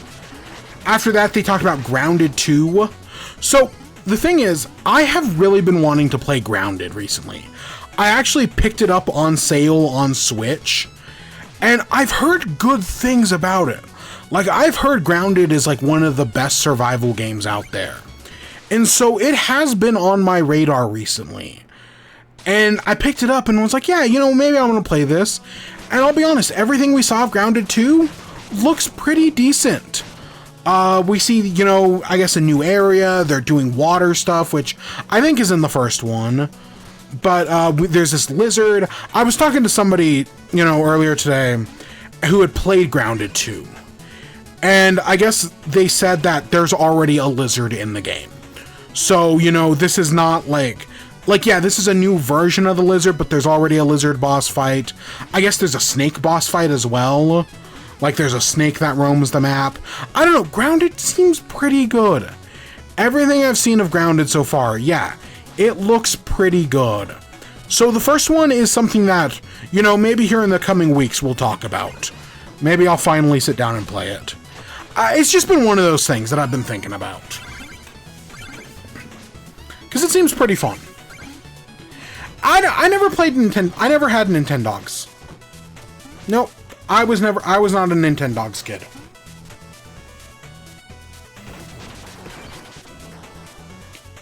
Yep, I picked up Super Mario 64. Next up, we got Mafia: The Old Country. It's getting a story expansion. Yeah. Okay, that's to be expected. From there, we got 1666 Amsterdam. So, if you have not heard the story behind this game, I'll give it to you real quick. Basically, back in the day, after making some of the old Assassin's Creed games, the developer, Patrice Desilets, you know, the person who created Assassin's Creed, he thought that Ubisoft was making too many Assassin's Creed games. That if they kept pumping out a game every year, they'd eventually wear the franchise down. The quality would get worse. Guess what? That 100% came true. So he was, you know, he was kind of disappointed with Ubisoft's direction. So he left Ubisoft to found a new studio where they started working on 1666 Amsterdam. And this was back in like 2014. Well, eventually, you know, the studio runs into some money troubles, and then they get bought out by Ubisoft. So now all of a sudden, Ubisoft owns the rights to 1666 Amsterdam. And the first thing they do upon buying the company is they fire Patrice. So now he's gone. He's no longer working. And they say that, hey, 1666, that's our game. You can't work on it anymore. So they fucked him over. And then I guess it eventually went to court. And in court, he won back the rights to his game. So now, all these years later, we're finally seeing it once again. It's got a, it'll be on Steam and Epic Games Store. and it's got a prologue demo that you can play right now. Honestly, this is, you know, despite Ubisoft fucking this guy over, this is a success story. The fact that he was still he got one over on the corporate evils and was finally able to make the game he wanted. No, this is a good thing. I'm now rooting for this game way more. Now that I've heard the full story, that all sounds great. Yeah, and again, I like some of those old Assassin's Creed games. I know I champion Assassin's Creed 4 as the best one, but there were other good ones. Not real. I don't really care for the first Assassin's Creed, but outside of that, you know, the second one was good. Brotherhood was good. Revelations existed. So yeah. But yeah, no, it's now way more interesting story. Next up, we have Saw Genesis. This is another one of those horror asymmetric multiplayer games. You know, like Friday the 13th. Like, oh god, is there a Nightmare on Elm Street one? I genuinely don't remember. I know there's an Evil Dead one. I do not care. I know people are excited for the Saw game. I do not care for these asymmetric horror multiplayer games. They just don't do it for me. They have really short lifespans. Because after they're done, you know, people just move on to the next thing. Or they go back to their favorite asymmetric multiplayer game, fucking Dead by Daylight. So yeah, I'm not exactly super interested in this. But hey, people are good for them. Next up, Star Wars Zero Company. So this is a Star Wars XCOM game. Yeah, it's basically XCOM meets Star Wars, which I like XCOM. I don't love XCOM, but I like XCOM. And so, yeah, this seems interesting. It's different. It's different. I feel like so many Star Wars games are all the same. Like, they're all doing the same shit. And so this one being like, yeah, no, let's do a different genre. That's good. I'm glad they're doing something different. So yeah, definitely this is on my radar. Comes out August 27th. I don't think I'll actually play it, you know, wait for a sale. But it's interesting. You see Anakin Skywalker there, you know, this takes place during the Clone Wars. That's cool. Next up is Blood of the Dawnwalker. This is that vampire game. I think it was revealed at the Game Awards, but now we're seeing some more of it here. You know, it still looks fine. Nothing's really changed, you know. It comes out September 3rd. After that, they talked about Among Us. So we're getting a new Among Us game called Among Us Story On Guard. So this is a single player, at least I think it's a single player Among Us game. That's something more akin to Duck Detective. Fun fact, I talked about this the other day, you know, mentioning Duck Detective. The developers of Duck Detective announced their new game. It's called like Apple Pie or something like that. Apple something. But yeah, the developers of Duck Detective announced their new game. Which, hey, I like both the Duck Detective games, so that's a cool get. It's called... Fuck. I thought it was Apple something. I guess not. I thought it was like Apple Cobbler or...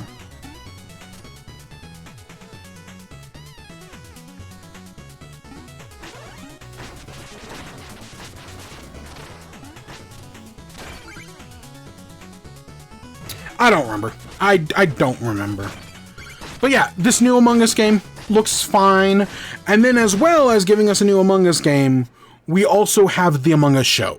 So this had actually leaked earlier that morning. Not leaked, but it's more that they put it out early. And I actually saw some people get mad that they dropped this show randomly and, you know, they didn't give it any promotion because the promotion came later that day at the Game Awards. It's just Paramount dropped it early. It is still fucking over Owen Dennis, the creator. I think it's Owen Dennis, the creator, who famously, you know, got fucked over by Cartoon Network when they screwed over his show Infinity Train. But I mean, sadly, he's used to it at this point. Sadly. fuck, man. Because I guess, allegedly, this Among Us show has been finished for over a year now. They finished the show a year ago, and then have just been sitting on it. But now, hey, it's finally out. I have watched it. We'll talk about it later, but spoiler alert, I liked it. I thought the Among Us show was actually pretty good. Next up, they talked about 007 First Light. It's getting a new story mission. Bama returns. That was the one played by...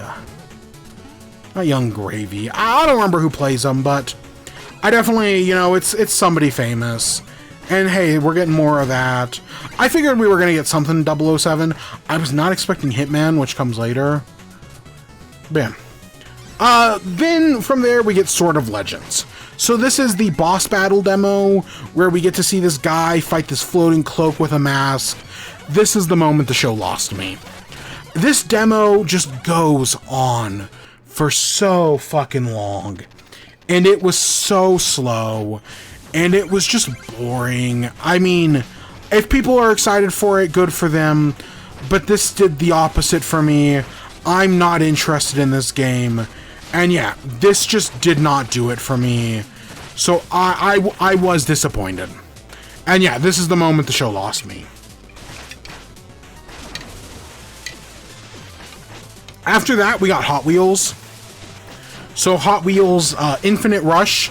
This seems to be a Hot Wheels game inspired by, you know, Burnout Paradise, stuff like that. It seems to be open world. And yeah, it looks okay. I did not play the last Hot Wheels game. I actually gifted it to my father because he likes a good racing game. And I was like, oh, you know, you can check that. Here's another one for you. And I know he put a decent amount of time into it. So yeah.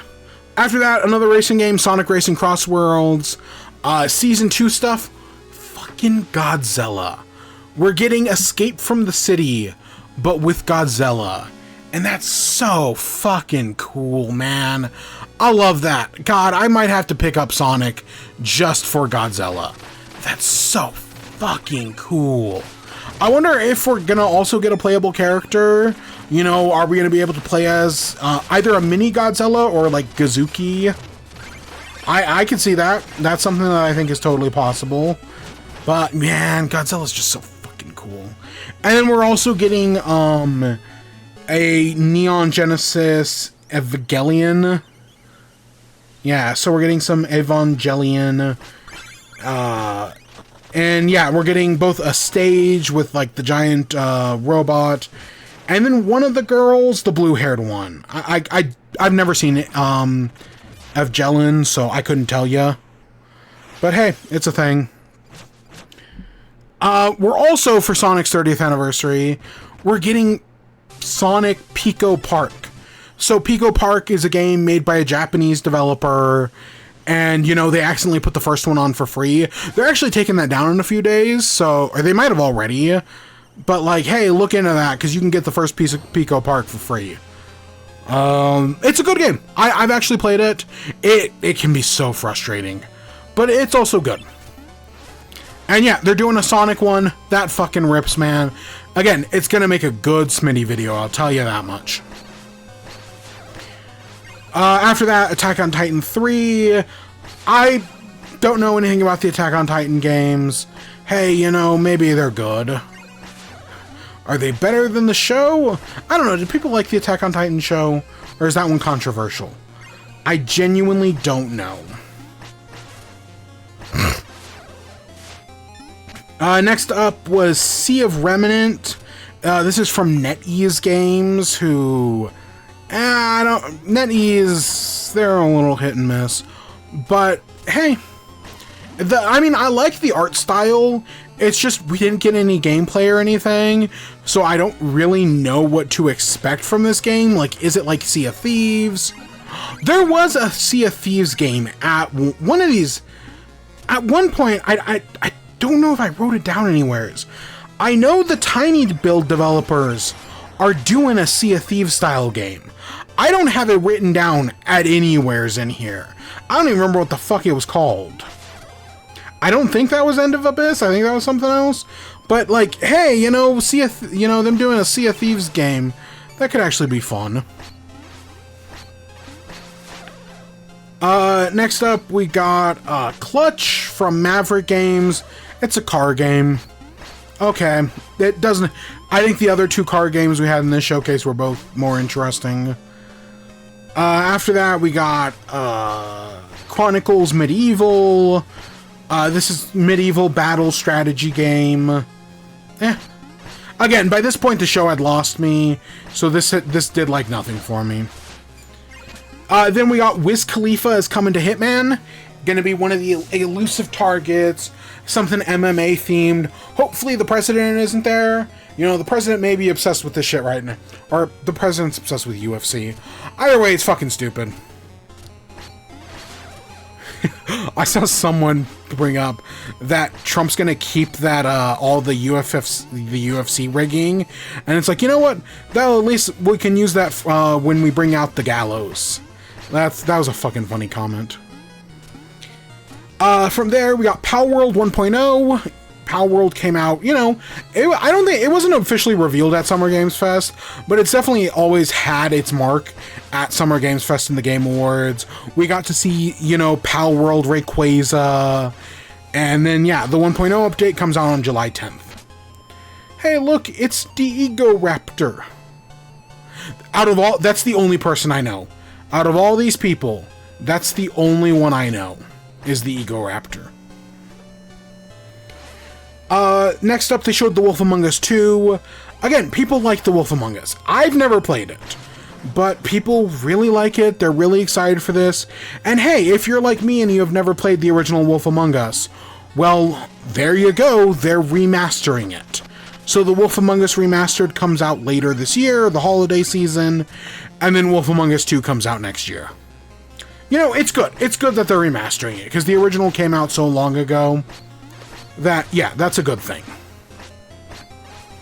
Next up, we got Stellar Blade Blood Rain. This is not, you know, DLC or anything. This is a new Stellar Blade game, which it does not feel like it's been that long. So I was kind of surprised. But, you know, for people who like the original Stellar Blade, good for them. There's a part of me that worries, because, you know, I talked earlier about, you know, female protagonist, God of War Lao Fei. A game that people do not have a problem with a female protagonist is Stellar Blade, and I feel like that's mostly because of sexism, that, you know, the Stellar Blade protagonist is designed to be like the perfect female specimen, and, you know, they can objectify her without her consent, so as a result, you know, the misogynists like her more. I don't know, there's just something that feels icky about it, and I know that has nothing to do with the game. That's a fandom thing. And the game itself is not innocent, but it's not guilty either, if that makes any sense. So, I don't know, and the protagonist of this new game, I just know she's going to be objectified, and she just looks so young. Like, the last one was a woman. This new one, Evie? I think her name's Evie. She just looks young, and I don't know, I'm worried. I mean, this is anime fans. They have very loose morals because, fuck, man, they're anime fans. But, I don't know. I have no interest in Stellar Blade, and so sequel does nothing for me. From there, we got Street Fighter 6. We got to hear the Year 4 lineup. We got 3 new characters, Yasmin, Arjun, and Bosch.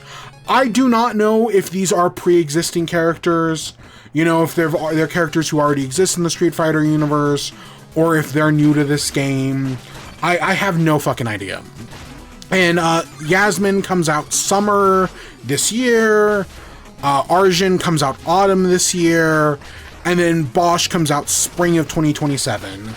But, of course, those aren't the only characters they have announced, because they got Tifa. So if you had not heard about this, and I don't know why I've heard about this, because I've never played Tekken, but one of the most requested characters for Tekken 8 was Tifa. people really wanted Tifa in Tekken 8 just because she makes sense as a fighting game character. You know, that's just her style. So her being in a Tekken would make sense. And then they wanted a Waffle House stage. You know, the legendary fights of the Waffle House. People really want a Waffle House stage. And while we're not getting the Waffle House stage, we are getting Tifa in Street Fighter. Because Street Fighter has done third-party characters. Both Terry Bogard and Mai Fei from King of Fighters are in Street Fighter 6. And yeah, we're getting Tifa. I think she's a great fit. You know, they talked about how they're going to be using materia in her moveset, and how that's going to play a role. I don't know. I played Street Fighter 6 when it launched. Not when it launched, but like, you know, a few months after. It's an okay game. I'm very bad at it, but I do like it. And yeah, I think Tifa's a good addition. You know, I'm glad she's in one of these fighting games, because she definitely deserves it. So yeah, overall, I think that's pretty cool. And then the final announcement of the show that we all kind of saw coming, or at least, you know, if you were in the space enough, you saw coming, was Final Fantasy VII Remake Part 3, specifically Final Fantasy VII Revelations. I think Revelations is a fine name. It does make me think of Resident Evil Revelations, but I don't think it's that big of a deal at the end of the day. And yeah, the big thing, you know, we get to see gameplay, the meteors coming towards Earth, all the weapons have awakened, and you know, this game seems to be open world. You can defeat the weapons in any order you want. So that all seems cool. You know, they brought out Mount Mercer to talk about it. The big thing though is it's launching simultaneously on all platforms. Up until this point, Final Fantasy has been PlayStation exclusive, at least timed exclusive. It was timed exclusive on both PS5 and maybe PS4. I think the first one was on PS4. And then, like, literally this week, Part 2 came to Xbox and Switch 2. Like, these just came over. But they did confirm here that, hey, that exclusivity contract that the first two games have, that's over. Part 3 is going to be launching on all consoles. It's going to be on Xbox, it's going to be on PlayStation, it's going to be on Switch 2, all launching on the same day, sometime in spring of next year. And yeah, this is one of those few games where I fully believe it was coming out in spring of next year. Whereas everything else I feel like is being delayed because of GTA, I do not think this is being delayed because of GTA. I think this genuinely had a spring of next year release date. And yeah, overall, I mean, it looks good. I've never played any of the Final Fantasies. That's the thing. I want to. I mean, I played, you know, some of the older ones, but like the Final Fantasy VII Remake trilogy, I've never played any of them. I think I technically own the first one on PS5. I think they gave it as part of PS Plus at one point. But like, at some point I want to play all three. I just don't know when that's going to happen, when I have to find the time. Because these fucking 100-hour RPGs, man, they're just so long.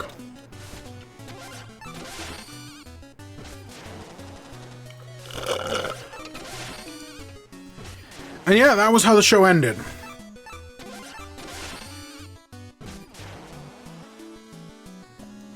So like I said earlier, this does seem to be the best Summer Games Fest yet.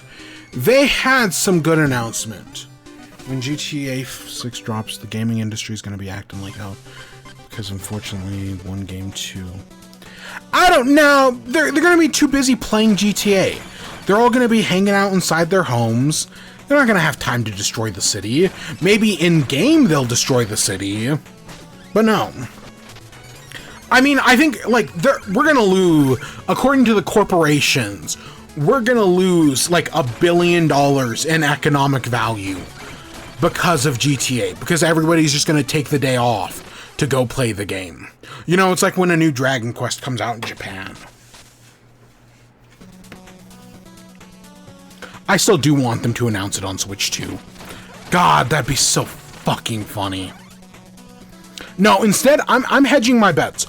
Ocarina of Time is going to come out the same day as GTA 6. I'll put money on it. Okay, I'm not actually going to put money on it, but Nintendo's fucking weird enough that I could see them doing that. Announcing that, yep, GTA 6, or Ocarina of Time remake, November 19th. Yeah.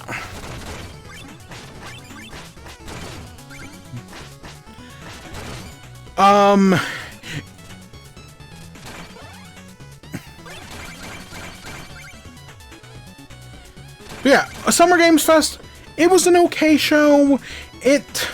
Technically, it has the big announcements. Code Veronica and Final Fantasy VII Revelations are big announcements. There's some good stuff in there, you know, Cuphead, Monster Hunter Wilds DLC, which I don't even think I think I accidentally skipped over that. Yeah, Monster Hunter Wilds is getting a DLC Ascendancy. It actually looks pretty decent. You're like up in the clouds. And yeah, that's pretty cool. And that's been a longer awaited thing.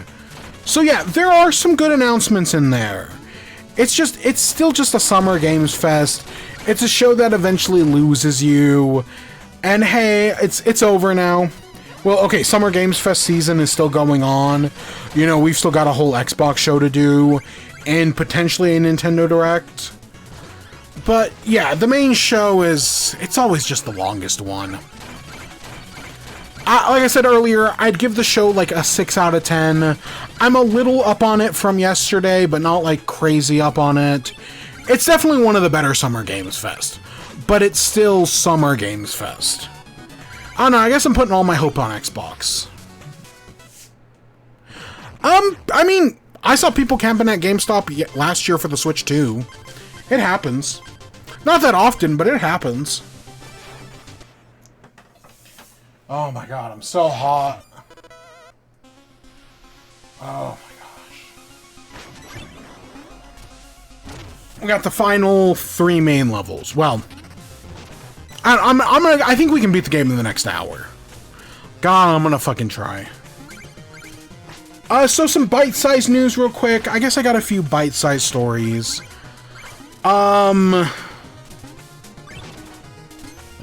Yeah, I see what you mean. So bite-sized stories. Speaking of Nintendo Directs, Nate the Hate this week, I think on Wednesday, put out a podcast saying that, hey, the Nintendo Direct is going to be later next week. That it'll happen sometime, you know, the week of the 9th. Some other people came out and said the Nintendo Direct was going to be on the 9th. Nate the Hate himself did not say that, but other people did say that. I would still take it with a grain of salt, and Nintendo plans can change at any point. Nintendo has literally said, like, hey, we're gonna do something, and then decide to push it another week just because fuck you, that's why. So, like, there's no guarantee the Nintendo Direct is going to be on the 9th, but I could see it being on the 9th. They announced it on Monday, it happens Tuesday morning at 6 a.m. for some fucking reason. And yeah, I think that is totally possible. I'm surprised the Xbox show is at, like, noon tomorrow. All these other shows have been at like 4. I'm surprised the Xbox show was so early. Relatively speaking. I don't know, I don't work tomorrow. But yeah, Nate the Hate, Nintendo Direct. I'm excited. You know, I hope it happens. Something that might not be at the Nintendo show though. And under normal circumstances, it would get me a little worried. From Software came out this week and talked about how Elden Ring is coming to Switch 2. Finally, you know, I would have figured it would have just been shown next week at the Direct. But no, From Software all of a sudden was like, hey guys, guess what? Elden Ring on Switch 2, August 28th. Yay! I mean, that frees up more time to talk about the Duskbloods, but still. We'd be skipping work when it comes out. Probably not! For GTA, yeah, probably not. I've actually, I'll be honest, I've never skipped work for anything. Like, even for, like, you know, like, I obviously have never skipped work for this shit, because I don't get paid money to do this. If I got paid money to do this stuff, oh, it'd be a different story, but I don't, so, no. And then for, like, Grand Theft Auto, nah. Nah, I'm not. I have patience. I don't know. It depends on how much it costs. If it's another fucking $100 game, if they're charging even $80 for it, I don't know. I mean, I'll probably get it on PS5, but I'm not foaming at the mouth like other people are. You know, GTAs are fun in the moment, but in the grand scheme of things, most GTA games do not hold up. GTA 4 is fucking awful. And that was the pinnacle of gaming at the time. And that game fucking sucks. I have not played GTA 5 in years. I'd like to hope it holds up, but secretly I don't think it does.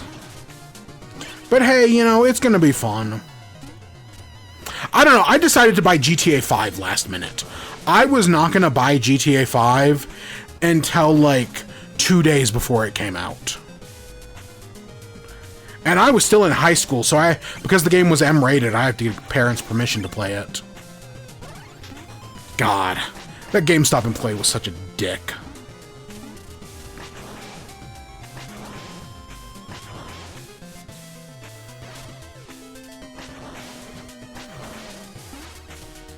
What was I saying?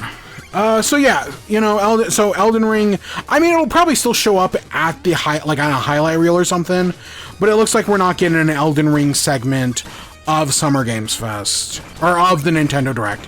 It is, however, Elden Ring is $80, which, okay, that's, in theory, that sucks, but it has been, as far as I'm aware, it's been confirmed that it will include the DLC.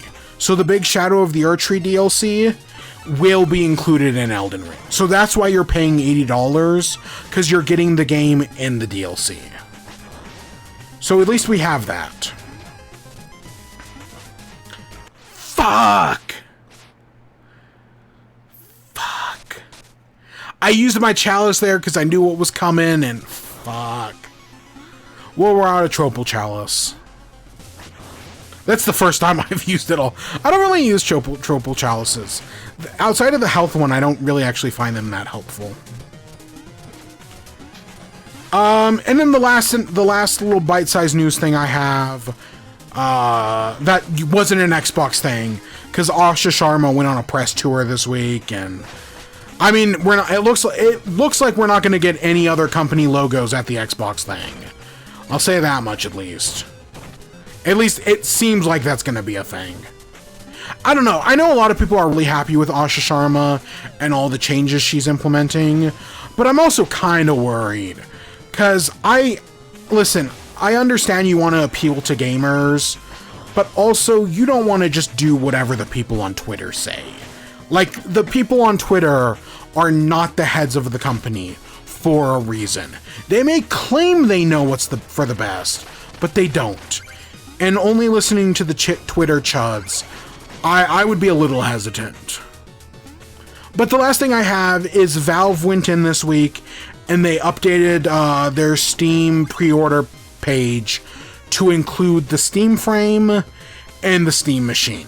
So it looks like sometime this summer, you know, the next month and a half, we will be getting pre-orders for the Steam machine, and we're gonna find out the price. If I had to guess, I'm gonna say $1,000. It's $1,000 minimum. It's probably gonna be closer to $1,200.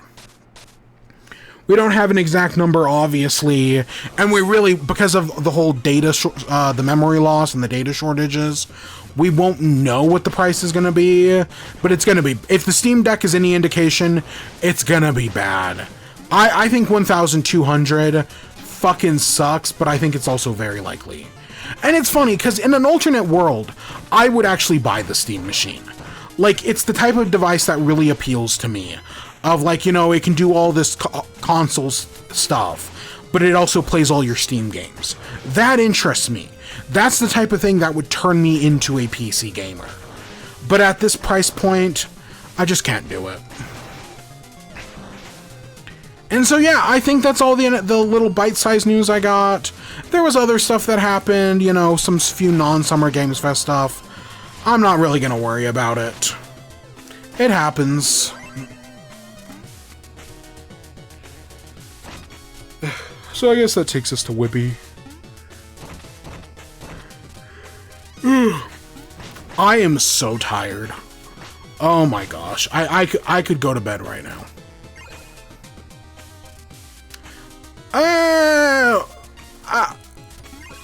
Sometimes. Listen, PC Master Race people are literally and metaphorically Nazis. And sometimes, yes, PC is better, but not always. Console has its advantages, and I'll never look that gift horse in the mouth. Listen, I play Nintendo every week. This may not be a Nintendo video game news podcast, but it might as well be.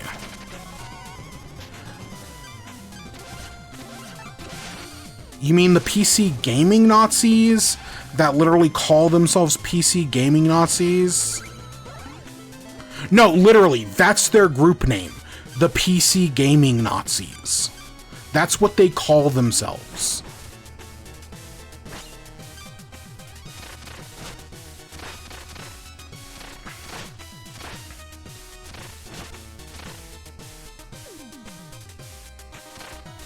Exactly.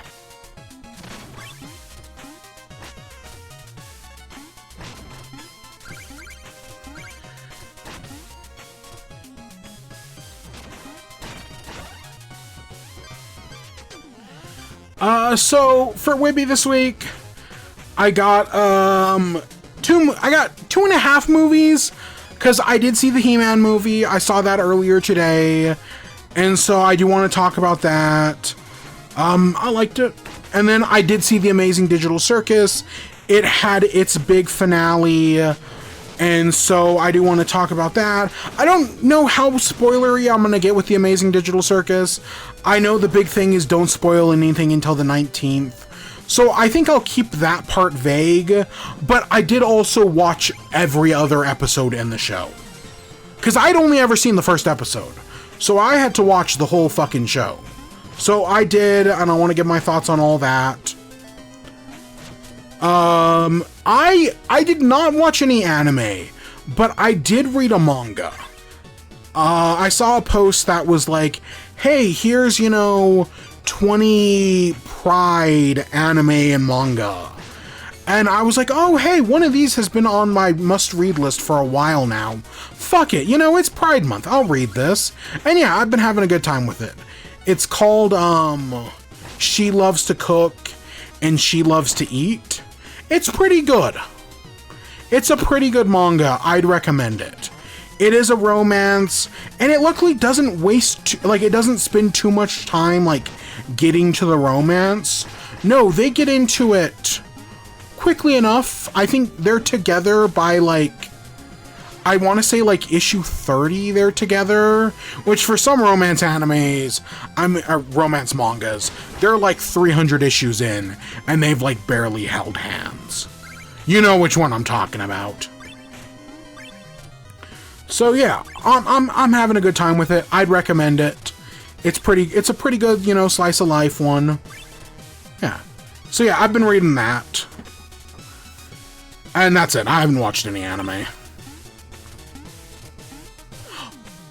No, I have not watched that one. Oh, and then we gotta talk about the Among Us show. Fuck, we also gotta do that. And then I do also want to... I've been playing Mina the Hollower. It's still good. I don't really have anything new to say about it from last week, other than you should definitely go play Mina the Hollower. But I do want to talk about just the Switch 2 in general, because the Switch 2 turned a year old yesterday. So I thought I'd give a brief little retrospective, because everyone else seems to be doing that as well, so I might as well throw in my 2 cents. And yeah, I think that's it. And then, if we have time, we'll do the Marble League. I don't know how long this is going to take us, really. I don't know how long Digital Circus is going to take me. That's the big thing.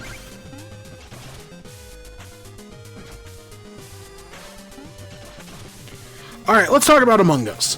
So, Paramount dropped the Among Us show in correlation with Summer Games Fest. And so this is a show directed by, I want to say it's Owen Dennis, who, if you do not know, Owen Dennis worked on Infinity Train. I think they also worked on Regular Show. And, you know, they were the big showrunner of Infinity Train, and they got fucked over by Cartoon Network, who canceled their show and removed it from HBO Max and a bunch of other bullshit. God, we did that boss fight quick. And so they somehow got tasked with doing the Among Us show. Just kind of out of nowhere. So yeah, Owen Dennis, I was right. And this show has allegedly been completed for over a year now, and Paramount has just been sitting on it. Because this show has a crazy voice cast. I mean, you've got Deborah Wilson, Wayne Knight, Liv Hewson, Randall Park, Yvette Nicole Brown, Ashley Johnson, Phil Lamar, Elijah Wood, Patton Oswalt, Kimiko Glenn, who is fucking amazing, and then Dan Stevens. A fucking phenomenal AAA cast. Oh my god. I only post clips on TikTok, and that's about it. And I haven't posted one in a while. I really should, though. But yeah, the Among Us show has a fantastic cast. I should. So the whole premise of the show is the same premise as the video game. 10 people are trapped together on a ship, and they have to figure out which one of them is the alien murderer. So that's the basic premise. From there, you get so many love letters to the games. You know, all the tasks are represented, different little gameplay mechanics like med-based scanner in there. It's got some good writing, it's got good voice acting. The characters are mostly okay. The best character, in my opinion, is Black, voiced by Liv Hewson. She's the best one. She's the geologist aboard the ship.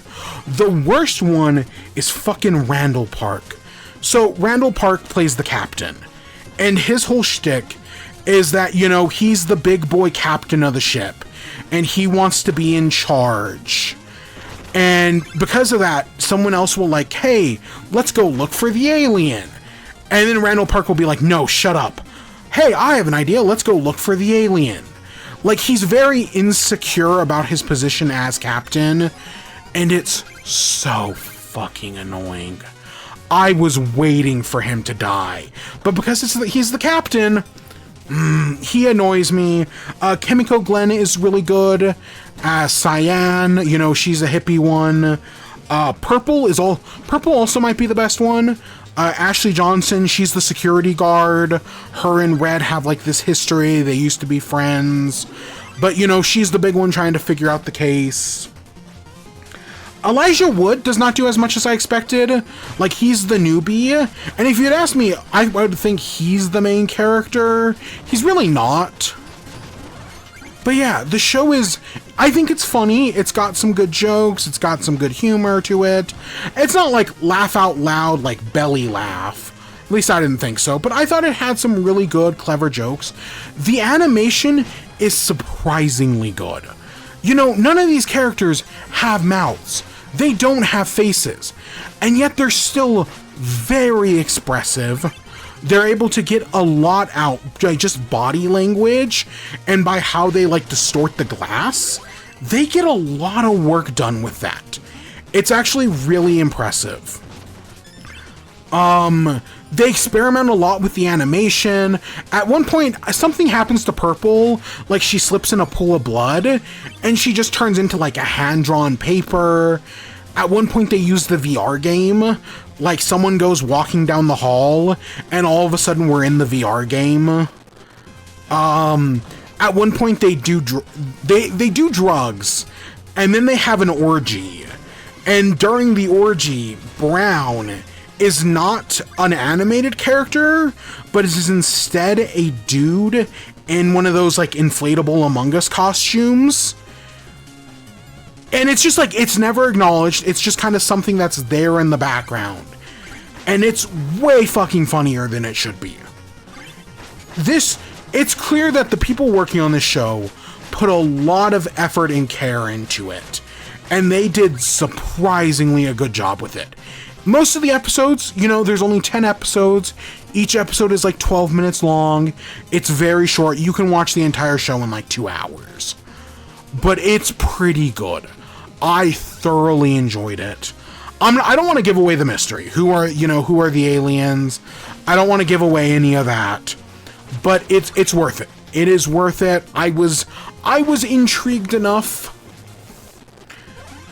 I don't know why the music's fucking up. That's weird. Is that a Switch 2 thing? Might be just a normal Switch thing. I don't know. But yeah, the Among Us show is surprisingly good. Like, it is better than it... You know, for something that could have just been a cheap, you know, licensed show cash grab, there was clearly a lot of effort and love put into this. And it is truly reflected in the show. It's really good. There's some references to both Among Us and other things. You know, other stuff that Innersloth did. It's really good. It's really good. You don't have to. I'm not... I don't know. Sometimes it's embarrassing. I know you want to grow, but... Or I know I want to grow, but you know the point. There's a reason I don't post on Reddit, like, ever. But yeah, no, I thoroughly enjoyed the Among Us show. It's so... It's not like... I'd probably give it like an 8 out of 10, but it's a really good 8 out of 10. Like, it is totally worth your 2 hours to watch it. So yeah, that's kind of the one TV show I watched. Again, we'll talk about Amazing Digital Circus in a second. In a little bit. I want to talk about He-Man first. But yeah, it's worth your time. I would not say, though, if you do not already have Paramount Plus, you should not go out of your way to get Paramount Plus just for this show. If there, you know, maybe do the free trial, watch this, watch some other things on the service, because there's some decent stuff on Paramount Plus. But, like, unless you already own it, it's not worth buying Paramount Plus just for this show. It's just kind of like one of those, like, oh, that's neat. You know, that's cool that I have that. So that's that. Next up, let's talk about He-Man. So, He-Man and the Masters of the Universe is a movie that, you know, I've been seeing the trailers for a while now. I wasn't really interested in, and then it started getting decent reviews. It wasn't like all like 10 out of 10s, you know, the most amazing He-Man thing ever. But the reviews were overall pretty decent. And I was surprised. I was like, wow, people seem to like this He-Man movie. Not everybody, but you know, the general consensus is that it's good. And so that's why I checked it out. And I gotta say, yeah, it's decent. It's not anything amazing. You know, it's a AAA action blockbuster movie. It's got your action scenes, it's got your serious scenes. But it's solid. It's better than it has any right to be. It's maybe the best performance Jared Leto has ever given, and that's including his Oscar win, which he should not have won, because fuck Jared Leto. That guy is fucking box office poison. And this movie is probably gonna fail at the box office, just straight up. The Backrooms, Obsession, and Amazing Digital Circus are kicking this movie's ass right now. But honestly, if you've got the time to go see, you know, if you've seen all those other things, and, you know, you want a fun, campy action movie, yeah, this is worth seeing. So, my experience with He-Man, I have never watched the He-Man show.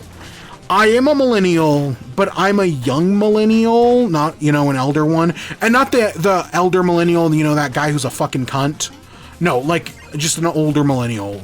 So I did not grow up with He-Man. I did not watch He-Man. My only experience with He-Man is the meme. The, hey, yeah, yeah, yeah, hey, yeah, yeah, I said hey. That's my experience with He-Man. And spoiler alert, they do reference that in the movie. And I loved it when they did it. So yes, that shit does happen. But yeah, it's good. And at least I liked it when it happened. So I don't have much of a bias going into this. You know, I remember Robot Chicken making fun of He-Man. I know more about She-Ra because of the N.D. Stevenson show. But yeah, I was impressed with the He-Man movie. I had a good time. I'd recommend it. So the basic plot of the movie is that it starts off with this whole like 20-minute sequence where Adam is the young prince, but you know, he's a wimp. He's a weakling. And he just wants to impress his dad. He's got daddy issues. And so, you know, he's trying his best. But then they get attacked by Skeletor, played by Jared Leto. So normally, if you know anything about He-Man, Skeletor's voice is very, like, high-pitched and nasally. It's like, yeah, I am Skeletor. You know, something like that. Jared Leto plays it not like that at all. He plays it a lot deeper. And it shouldn't work. And sometimes it doesn't. But sometimes it does. I definitely feel like a better voice actor, you know, an actual voice actor. Just get fucking Mark Hamill to do it again. He's voiced Skeletor before. Just get him to do it. Would have done a lot more with this show. You know, they would have done a lot more with the movie. They would have had more fun with it. But Jared Leto does not give the worst performance I've ever seen. The writing is good. That's mainly what helps. Is because Skeletor in the cartoons, I guess, is funny. He's a funny character. He's kind of dumb. He's kind of goofy. You know, he can be serious, I guess. But he's kind of a goofy guy. And the movie leans into it. They have fun with it.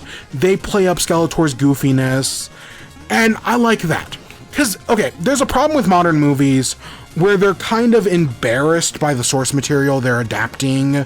You know, you see this in some ways like, you know, the X-Men movies, where what did you expect? Yellow spandex? But then you also see it a lot where, like, they're afraid to use the names. This movie is kind of like that, because you have characters like Ramhead and Fisto. And yes, they do make multiple jokes about Fisto fisting somebody. But they're both embarrassed by the names, but also by the end of the movie, they do just kind of embrace the names. You know, he admits that he calls himself He-Man. Oh, you were warrior goddess. So yeah, they try to have their cake and eat it too, which again, sometimes it works, sometimes it doesn't. And this one, it works more than it should. Who is Skeletor? So Skeletor is the arch nemesis of He-Man. He's basically a blue guy with a skull for a head. That's it. Like, that's literally all I know about Skeletor. He's a blue guy with a skull for his head. He's got that nasally voice. He's kind of funny. And yeah, they say, again, I wish it wasn't Jared Leto, but for a Jared Leto performance, this is one of his better performances. So yeah, the movie, if I had to compare it to anything, I would compare it to the first Thor movie. You know how in the first Thor movie, you know, Thor is like this warrior prince who gets banished to Earth because he's too violent, so he has to go to Earth and learn humility. And then after learning humility, he's able to get his hammer back and save the day. This movie is the opposite. He doesn't get banished to Earth. He gets sent to Earth to hide from Skeletor. Eventually he finds the magic sword, gets to go back to Eternia. But once back, he already learns humility, and he instead has to try to learn to be like a warrior. Because again, as a kid, he was weak. As an adult, he worked in HR. He was, you know, one of those like HR, you know, oh, there is no I in team kind of people. His boss, oh my god, his boss in HR, she only has a single scene, but I fucking hated her. Oh my god, she's all like, you know, new gen, like, oh, well, you know, I understand you have your hobbies, you know, looking for your D&D swords, but you can't be doing that at work.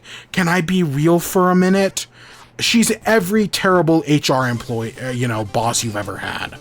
Oh my god, she sucks. And that's after a single fucking scene. Well, technically she gets a second one that I'm not gonna spoil, but it is a lot funnier. But yeah, he eventually, you know, he goes to space, he meets up with, not Lotha. I don't remember whatever the princess's name is. She's not even a princess, she's Duncan's kid. Duncan's a drunk. You know, there's a rebellion against Skeletor. He fights, you know, he gets to be He-Man for a little bit. We get some okay action scenes. There's a whole, like, they're in, like, because even though, like, the Eternity is, like, a fantasy world, it also has, like, robots and spaceships. It's basically whatever the fuck the writer wants it to be. There's talking cats and dragons. But yeah, there's also, you know, robots and guys with mecha necks. And yeah, the action is okay. It does rely very heavily on CGI. Sometimes, though, it's like, okay, we're using the CGI to try to get, like, a cool shot, you know, to strike a cool pose. And I think it's okay. But yeah, the movie is just trying to have, you know, a good time. Like I said, it's a reverse Thor. So he's, you know, trying to learn to be a man, but he also has to balance what he's already learned as an HR manager. It's fine. It's fun. It's kind of funny. It is a blockbuster through and through. If you just want like an action-packed blockbuster, this is more or less what you'd expect, but I think it does it fine. Listen, this movie is going to bomb at the box office. I don't think anybody actually gives a shit about it, but if it wasn't, I would be excited for a sequel. I know you have the She-Ra show, and the She-Ra show is great, but I wouldn't mind a She-Ra movie. You know, take as much from Indy Stevenson as you can, but yeah, I would like a She-Ra. You know, there's so many other things they could do. It's pretty decent.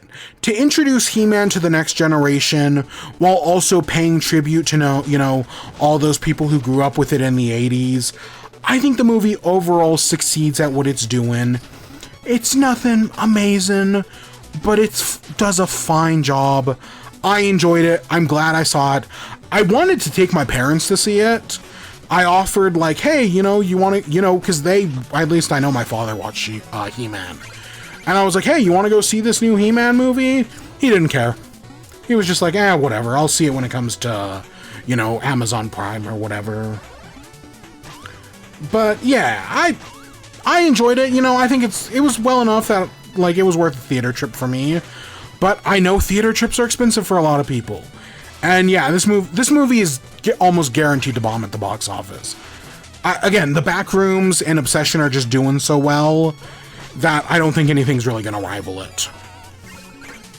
But there are also, I mean, there are better things you can go see in theaters, like the two I just mentioned, but I also think there are worse things, like Scary Movie 6. I'm not seeing Scary Movie 6. I don't give a shit. It's not because, oh, you're easily offended, you know, that movie's trying to trigger the libs. I've actually heard Scary Movie 6 is actually pretty tame, relatively speaking. Like, they say, you know, no one goes uncriticized or whatever, you know, the South Park thing. I don't think, from what it sounds like, no. They did not go hard enough. And it's a fucking scary movie. Like, yes, I'm happy it's back in the hands of its original creators. You know, good for them. But it's fucking scary movie. They're stupid. Someone made a video that was doing a draft of jokes that could appear in the new Scary Movie, and I can guarantee the jokes they created for that draft were funnier than anything that actually appears in the movie. Yeah, go see He-Man. I enjoyed it. I'd give it, I don't know, 8 out of 10. It was fine. It was enjoyable. I'd recommend it. Jared Leto is not as bad as I thought. That came out of nowhere.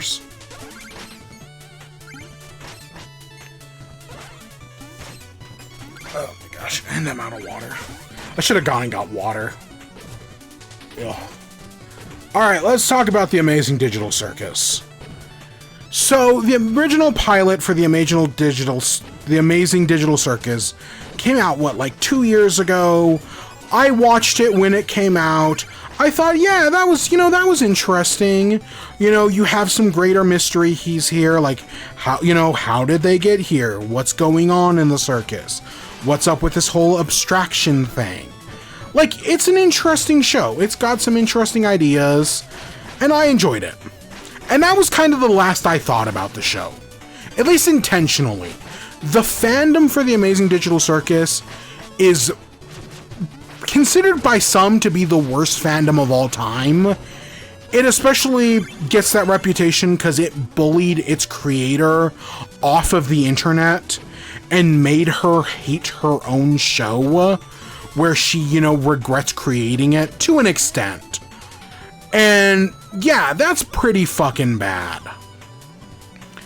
And so the fandom just seems fucking miserable. And they deserve every, terrible thing that happens to them. But the actual show itself is pretty decent. I understand why it became so big, and I get that because it became so big, it just had a terrible fandom. Because that is the nature of these things. When you become too big, you get a terrible fandom. And that fucking sucks. I don't know how we stop that. Why is it that every show, especially animated show, that becomes popular just has the worst possible fandom? Like, it definitely has something to do with, repressed adults who, don't have any other place to get out their energy except for message boards on the internet, and as a result are just awful. But the show's good. The show is good, and I do like it. And yeah, so I'd only seen the first episode. So on Wednesday and Thursday, I sat down and watched, I rewatched episode 1, and then I watched the rest of the show, and then I went and saw the finale on Thursday. And I'm not going to give any spoilers, they literally, the episode starts with a thing being like, hey, don't give any spoilers until June 19th. They bring back the fish from episode 7, the one voiced by the Smiling Friends guy, and are like, hey, don't do any spoilers, don't be a dick. And so I'm not going to give any spoilers on the last episode, outside of a few vague things. I liked it, but I do want to talk about every other episode. So, if you don't know anything about the Amazing Digital Circus, it's a show, it follows Pomni. At least Pomni is half of our main characters. We'll talk about it. And she put on this VR headset, and now she's trapped in this digital world, along with a bunch of other colorful characters. You've got Ragatha, who is, the sincere one, who wants everyone to like her. You've got Jax, who is the funny one, but he's also the asshole. You've got Kinger, who is the crazy one. You've got Zubul, who is the... I don't want to say Killjoy, but they're not as down with the adventures as others because, they don't like themselves, they don't like their body, they don't like the situation that they've been put into. You've got Gangle, who is the sad one, and I feel like I'm forgetting one, but I can't think of another one. And the circus is being controlled by Kane, who is this crazy AI who I've seen a lot of comparisons to the show to the I Have No Mouth and I Must Scream, where Cain is basically AM, but if they really loved humans instead of hating them. And I think that's a pretty good description. I think that description works pretty well for describing their character, because these people are all trapped in the digital circus. There's no way to leave. And so Cain is trying to give them adventures so that way they don't go crazy. Because when they go crazy, they abstract. They turn into these weird blobs that are covered in eyes, and once you abstract, you can't go back. And so the first episode is all about, you know, they're going on this adventure to catch the Goobles or whatever. But one of them has abstracted. I don't even remember his name. Not Kilgore, but it's... I don't remember.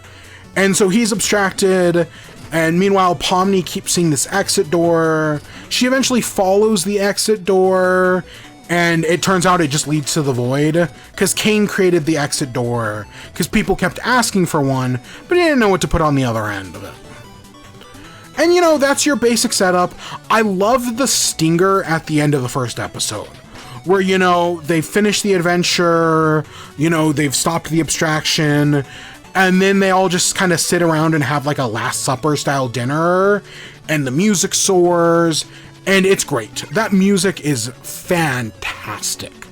It's kind of like, you know, the Homelander's theme, where it's just like, that's one of those iconic pieces of music for the 2020s. So I enjoy the first episode. Well, let me see, what else? Second episode, they go to, I think second episode is the haunted house.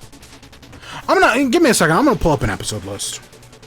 Just because I want to make sure to get this shit right. The Amazing Digital Circus. Blah, blah, blah, blah, blah. Oh, okay, second episode is the candy truck. And so they're going off to, they have to go save this like maple syrup truck in Candyland. And along the way, you know, Pomni gets glitched in through the floor, because they're in a virtual video game world. And she gets glitched along with like this gummy goo crocodile guy. And he realizes like, oh, I'm not real. I'm just an NPC in a video game. And it gives him like a whole existential crisis. But you know, Pomni also wants to help people. She tries to make him feel better. And then afterwards, she's like, hey, come back to the circus with us. And so he joins them. But the second Cain sees him, he just obliterates Gummy Goo. He just kills him. Which is like, fuck. Fuck, that's such a great ending. Like, again, it kind of comes out. So I like that. The rest of the episode's just okay. You know, Jax throws Pomni out of the truck, because Jax is an asshole. Like, again, there's a whole thing with Gooseworks and, you know, things she said 10 years ago. Who, I just want to be clear, the person who said those things is dead. Not literally dead, but metaphorically dead. That person doesn't exist anymore. You know, yourself 10 years ago is not the same person you are now. The things you say, the things you tweet 10 years ago are not the current you. And you know, even if you were a horrible person 10 years ago, and you're still a horrible person now, you're a different kind of horrible person 10 years ago. And I feel like there's a big part of the internet that just doesn't want to acknowledge that people can change. They can. And like, unless you're literally storming the Capitol, or, you know, separating children from their families in ICE raids, or are literally the fucking president, I do not give a fuck what you say on Twitter. Especially when, like, okay, yes, there are certain things that, yes, you should be held accountable for. But from the things I've seen so much fucking worse. And guess what? Some of those people are sitting politicians. They're in Trump's cabinet. They're the fucking president of the United States. Until they're, you know, gone, I don't want to hear shit. I don't know. I don't want to become the next Funky Frog bait. So do your own research. And that's the last I'm saying about that. I've already dug my own grave. Episode 3, this is the haunted house one. I think the horror imagery is pretty good. You know, the floating head, the reveal that it was an angel, and now they're fucked and they're dragged to hell. I do like the moment between Pomni and Kinger in hell. I really like that. It's a nice, you know, moment. And then afterwards, you know, the music soaring as they make their way through, you know, the ghost-infected area. Yeah. Fuck, man. It fucking sucks. But yeah, no, all that stuff is good. I like that there's, you know, the happy path where it's just meeting up with the dead guy's wife and they just have tea together. That was cute. They tie up Jax because fuck that guy. And then, that's another joke I liked. Oh, the audio logs. And then, Pomni goes up to take the thing from the guy and he's like, please don't come alive. And the guy just says, I won't. That was a good joke. That was a good joke. I enjoyed that.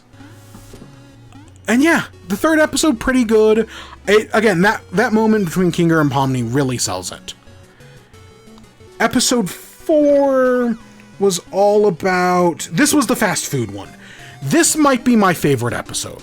Because each episode focuses on a different person, you know? So episode 3 is all about Kinger, at least from my point of view. Episode 4 is all about Gangle, because there's been a running joke that every episode there are comedy mask breaks, and so they get a comedy mask that's plastic that can't break. And they become the manager at McDonald's. And so they're working at a McDonald's, and I really like the McDonald's setup. You know, this really develops the relationship between Gangle and Zubul, and I really like their relationship. I think they're both really cute together. And God, there's a joke in a future episode where Zubul's just like, let us have sex. God, that was so fucking funny. But yeah, I like the whole Gangle, you know, because they're the crybaby. So them finally getting a moment to be assertive. You know, they used to work as a fast food manager, so now they get to do it again. And, you know, they're just trying to make the most out of the situation. Because that is a running theme of the show, is making the most out of the situation you find yourself in. And I feel like to the end, this episode does a good job at it. You know, Ragatha goes a little crazy on Silly Juice. She gets high. Jax is being insubordinate, and they make a thing where whoever does the worst will be punished. That never actually comes into play in the episode, but it's a fun idea. So we get that threat. I know the clock is broken at one point, I remember that. Pomni sees Gummy Goo again, and is like, do you remember me? He doesn't, and instead of reminding him, Pomni just decides to let it lie. Because, you know, you don't want to make things worse for these NPCs. What else happens? It's really just, you know, eventually people start going home, and then you get to the end of the episode, where Pomni tells Gangle that, you know, she can leave for the day, and so she does. And as she's walking out, she steps in front of a truck. Holy fuck. Again, I really like this episode, and I feel like that's like a, oh fuck moment. Because then it cuts to their performance review, where, you know, they get like a B+ score, which is pretty on par with everybody else. But yeah, I really liked episode 4. I do think it's my favorite. Episode 5 was... Oh, this is where they speedrun a bunch of different things. I think the speedruns are fine. You know, you get the baseball with evil Pomni and evil Ragatha. That was good. There was a few, you know, Pomni as president.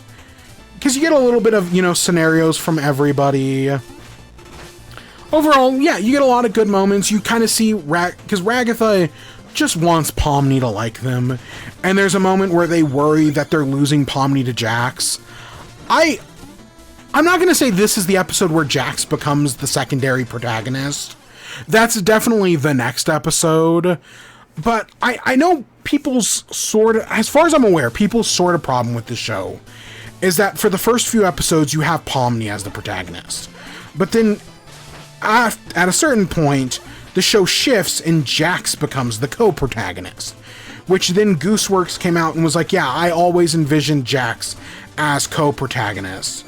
Which I know people did not sit well with. And I do see that as an issue, because the first 5 episodes, Pomni's the protagonist. But then Jax all of a sudden becomes the co-protagonist in episode 5. The deuteragonist, I guess you could say. I see that issue. I see where people are coming from with that problem.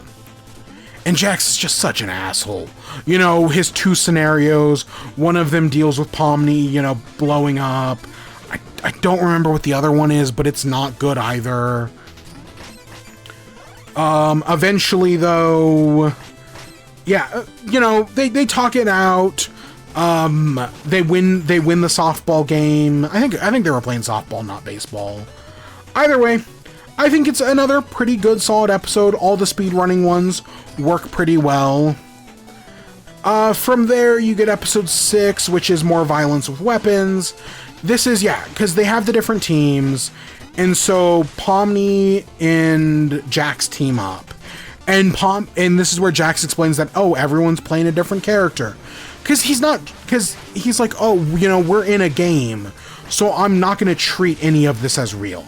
I'm going to treat everything that happens like it's a game. Which I've definitely seen the trope before. I just don't know where I've seen it before. That whole, like, character stuck in a virtual world, but treats it like a game. I don't want to say Sword Art Online, but it's probably Sword Art Online, sadly. But yeah, you know, fun times with weapons. This is the one where you get the hints that, you know, because they're in a virtual world, they're able to do more than they think. And Kinger creates the butterfly. And then this also establishes more of Zubul and Gangel's relationship. I think this... I can't remember if this is where the sex joke is or if the next one. It comes up at some point in one of these 2. Oh, this is the Best Character Awards, where they're spinning up the entire time being like, who's the best character? And then it's just Ming, who was someone introduced in the episode as like a one-off joke, just another NPC. That was funny. Yeah, the show is funny. I guess I should say that as well. It's not always like bust your gut out laughing, but it's got some very good, solid jokes. I definitely had some good laughs here and there. I think the writing's overall good. The voice acting's pretty good, you know, Michael Kovac aside. Overall, I think it's pretty solid. Lizzie Freeman does a really good job as Pomni.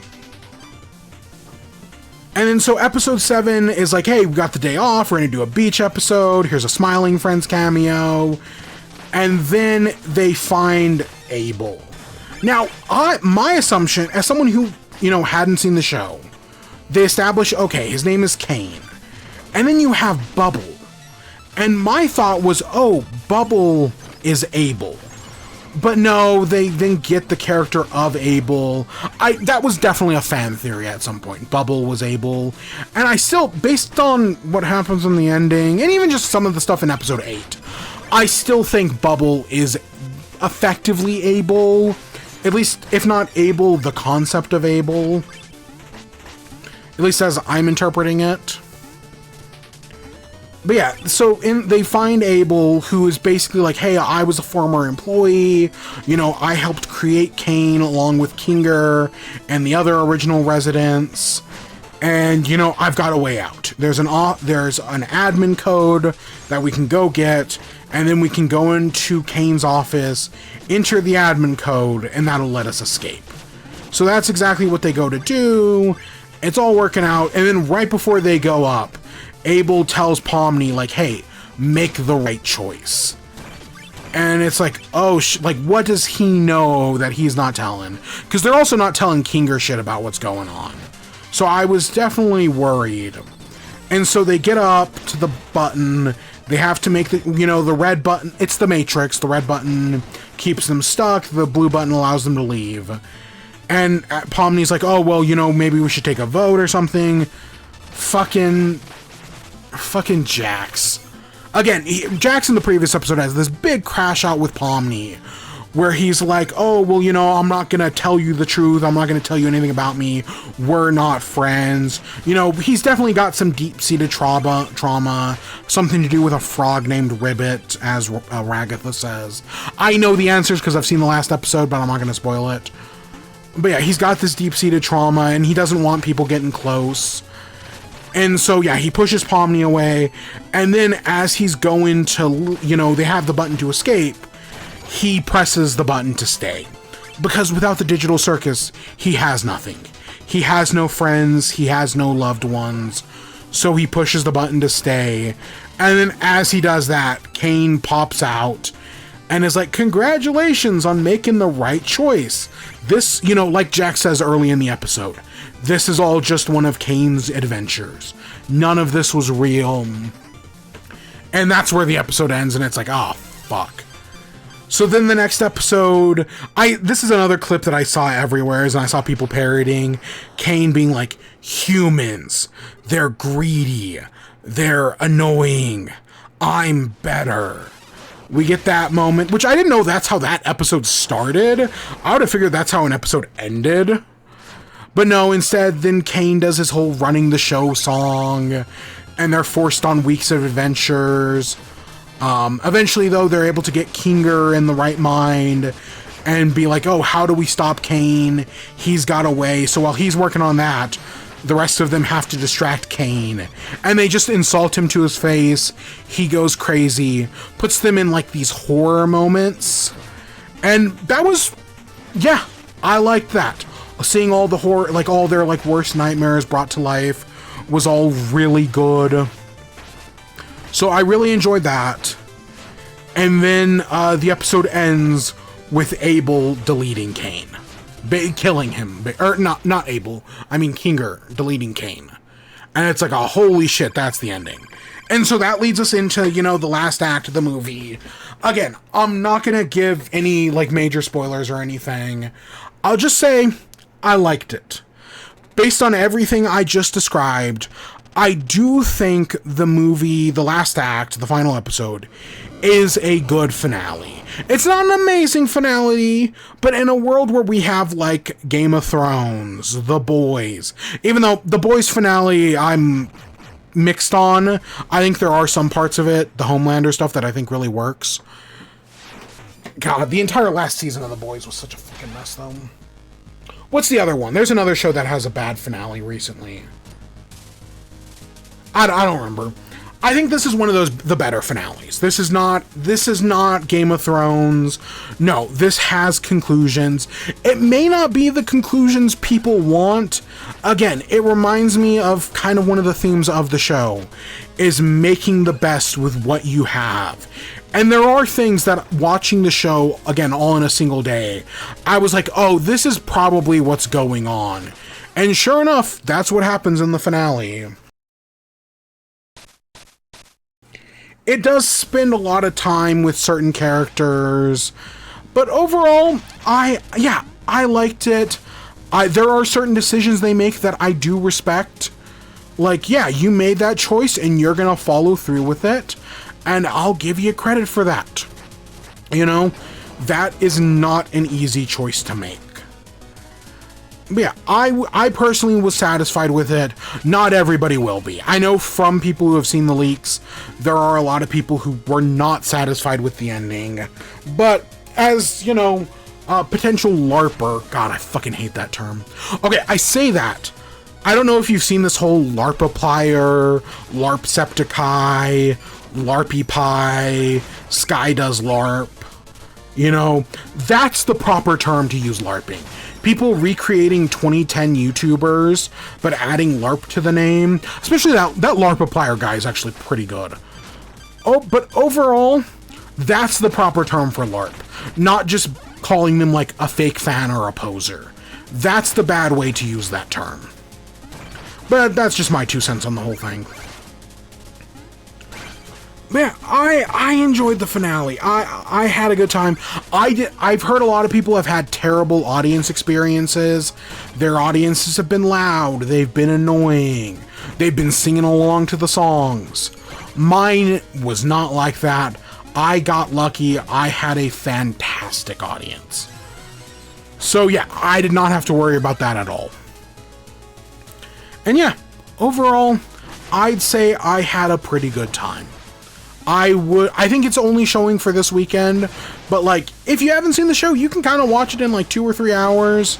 It's pretty decent. It's darker, you know, it is an animated show, but I would definitely not call it a kid's show. I know it is, you know, like any other thing that, you know, has horror adjacent elements, you know, your Poppy Playtimes, your FNAFs. It is very popular with kids, but it is not a kid's show. I fucking hate this part. This, you know, this level, oh my god, this level. And this is worse than the ending of this level. This part right here. But no, if you go check out The Amazing Digital Circus, go watch the finale. If you want, you know, it'll be on YouTube on June 19th if you want to wait. But it is worth your time. I had a good time. I think it's a good show. Just avoid the fandom. The fandom fucking sucks. They're mean. They're evil. I know evil's a harsh word, but it feels apt. Yeah, avoid the fandom. But the show itself is still pretty good. I wish Gooseworks the best in whatever they're doing next. Even if they never do like an animated show again, and just decide to do something entirely new, entirely different. I wish them the best of luck, because clearly them and their team, they have some talent. They did some good stuff. And I'd hate to see, you know, this bad experience, and the people who basically bullied them off the internet just ruin their talent forever. Like, no, they're young. They've got, in theory, they've got so much more ahead of them. God, I hate this level. It's just a question of will anything happen.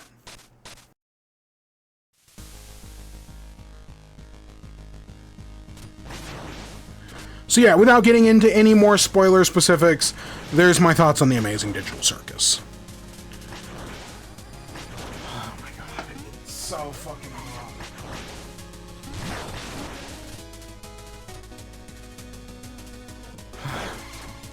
Alright, let's talk about the Switch 2.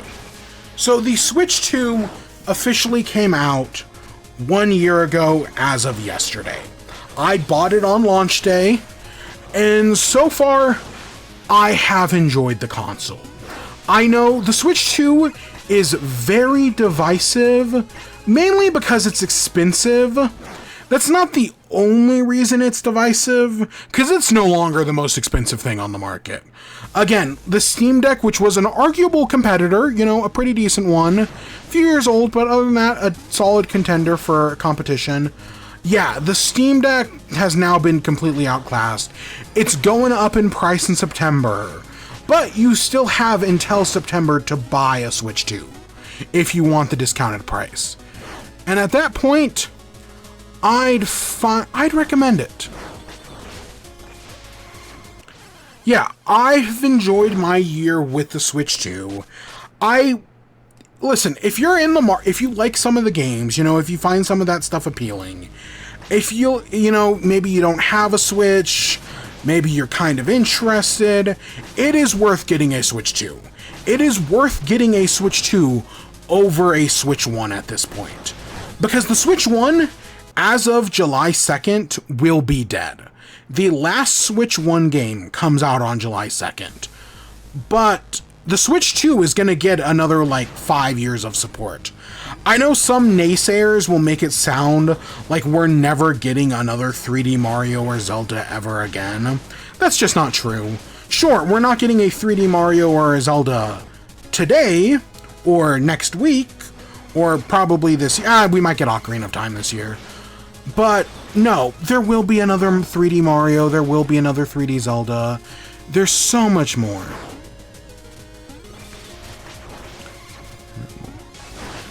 Yeah, go to bed. I'll see you in the morning for Xbox. Assuming you're up by that point. It's before noon, or well, it is noon. It's at noon, so if you can wake up for that, yeah, I'll see you at Xbox. I'm not going much. We're beating this level, and then we just got the final boss. I'm going at most for like another, like, 20 minutes. Hopefully. Assuming I can fucking beat this part. But yeah, I have enjoyed my time with the Switch 2. There are certain games, you know, I would have liked to have seen more of. Other, you know, games that I do enjoy, other franchises. But hey, we're getting a new Splatoon in like a month and a half, so I mean, I'm not complaining too much. So I just going through some things. The Switch 2 launched with Mario Kart World. Now, Mario Kart World, I think, I've put less than 100 hours into it. Mario Kart World is the type of game where someone who has like 30 hours into it will tell you, oh, it's a great game. But someone who has 1,000 hours into it will tell you it's an awful game. And I think that's a pretty good, you know, it's noon CT. Noon CT. I mean, definitely double check my time zone, but I'm pretty sure that's right. Yeah, Mario Kart World is the type of game where someone who's got a lot of time will tell you it's awful. But I don't think it's awful. I don't know, Shortcat, a Mario Kart, you know, professional player, put like a 2-hour video out yesterday about Mario Kart World. I did not watch it, but I'm curious as, you know, a professional player, what is their take on it? Overall, I think it's interesting. I like the open world mechanics enough. I wish there was more It's weird because the open world, even though it's like the big selling feature of the game, it kind of feels like an afterthought in some places, where it's like, oh, well, we have these open worlds, I guess we'll just put some missions in them. But I've had fun with the missions. I'd be lying if I said I didn't. It's got issues, sure. I feel like the stage design is overall pretty decent. I know a lot of people hate the new in-between stages. The in-between stages are okay. They're not great, but they're not terrible either. Some of them are better than others. Knockout Tour, the new game mode, is fantastic. I wish there were more tracks, because there's only like 8 Knockout Tour cups, but there are so many more intermission tracks. My proposal, instead of adding more Knockout Tour cups, just let us make our own Knockout Tour cups. I feel like that would solve my main issue. If you just could choose 6 tracks and then be like, okay, well, these are, you know, the 6 tracks I want to go to, and then it just sets the routes between them. You know, I know it's a little less freeform, but hey, I still think it would work. That's my solution. I still think my idea of a track maker is still a good idea. That you can just make your own tracks in the open world. I think that'd be fun. It definitely needs some DLC, because it's clear that it was a game designed to, you know, in theory, have more. It's just a question of when are they going to do it? It sadly doesn't feel like it's going to be this year. But we'll just kind of have to wait and see. But I enjoyed it. Is it worth $80? Fuck no. No, it's not worth $80. If you can get it for $50, I know there's a bundle right now through September that comes with a game. And I don't remember I know it's Mario Kart, Pokopia, and I don't remember what the third game is. I would personally recommend Pokopia first, but if, you know, you're looking for something else, Mario Kart's not a bad choice. If Donkey Kong Bonanza is the other choice, I would also recommend Donkey Kong. I'd recommend it third, but they're all good games. So a year after that, we got Donkey Kong Bonanza. Donkey Kong Bonanza is a great game. I think it rivals Mario Odyssey, but it just doesn't get enough credit because it doesn't have Mario on the box art and in the title. A lot of people tend to write off Donkey Kong Bonanza when no, I think it rivals Mario Odyssey. If you really wanted your 3D Mario game, I think Donkey Kong Bonanza is as good as any 3D Mario game is. It's a really well-made game. It's fun, it's creative, it's got a really likable story. The finale is fantastic. The finale is better than Mario Odyssey. The finale of Donkey Kong Bonanza is so fucking good. Oh my gosh. It grows on from Mario Odyssey. It's clearly taken inspiration from that game because it's the same development team. But no, Donkey Kong Bonanza does not get enough credit just because it's not a Mario game. But I think it holds as a Mario game. It holds that same level of weight in my mind. We'll get a new 3D Mario eventually. I know it's been 8 years and people are disappointed. But no, it's close. It's close enough that I feel like people should not be complaining as much as they are. From there, what else did we get? Let me see, can I find us Switch to first year? Let's just do first party games. Oh look, here's a good list. Oh, I guess we should talk about Welcome Tour and Drag X Drive. So Welcome Tour was a game that, you know, it's basically a museum. It's a museum you have to pay for, like any museum. I would never recommend playing it, but as someone who likes going to museums, I'd be lying if I said I completely hated my time with it. It's definitely one of the worst games on the Switch too. Fuck. But I didn't hate my time with it. Drag X Drive is kind of the same thing. I played it like the week it came out and that was it. But I did not hate my time with Drag X Drive. It's weird. It's different. It's also, I think, only like $20. And for $20, I have played far worse games. I've also played, though, far better games. Mina the Hollower and Silksong are all more worth your money on Switch 2. But hey, it's a thing that exists. You know, I hope it gets remembered less than ARMS, but isn't completely forgotten. It just lacks some of that Nintendo charm. We had Hyrule Warriors: Age of Imprisonment. I'll be honest, I didn't play it. I know it existed. It was kind of always on my radar. I'll play it one day, because I like Hyrule Warriors. I like it better than any of the Dynasty Warriors games, but I just never got around to it. Kirby Air Riders was my favorite game of last year. I'm admittedly biased, you know. Kirby Air Riders was everything I wanted from Mario Kart World. There were just things that I was hoping for in Mario Kart World that game just didn't deliver, that Kirby Air Riders did. Because clearly the design philosophies were very different. What I wanted from the next Mario Kart and what the developers had ideas for the next Mario Kart were very two different things, and my ideals more aligned with Kirby. But God, Kirby was just so much fun. City Trial is so good. The normal air ride mode is fun. They made Top Ride good somehow. It's got online. Yeah, sure, the lobbies are never really full anymore, but it's still fun to play. I don't know. Kirby Air Ride is going to go down as a niche classic, kind of like the original game. But if you're in that niche, you know, if you can get over the difficult part of that game to learn, you will have such a good time with it. It's got a barrier to entry. We got Breath of the Wild and Tears of the Kingdom Switch 2 editions. I did not play Breath of the Wild on Switch 2, but I did try out Tears of the Kingdom. I played through like the first 2 dungeons. I had a decent time. Mario Party Jamboree TV sucked.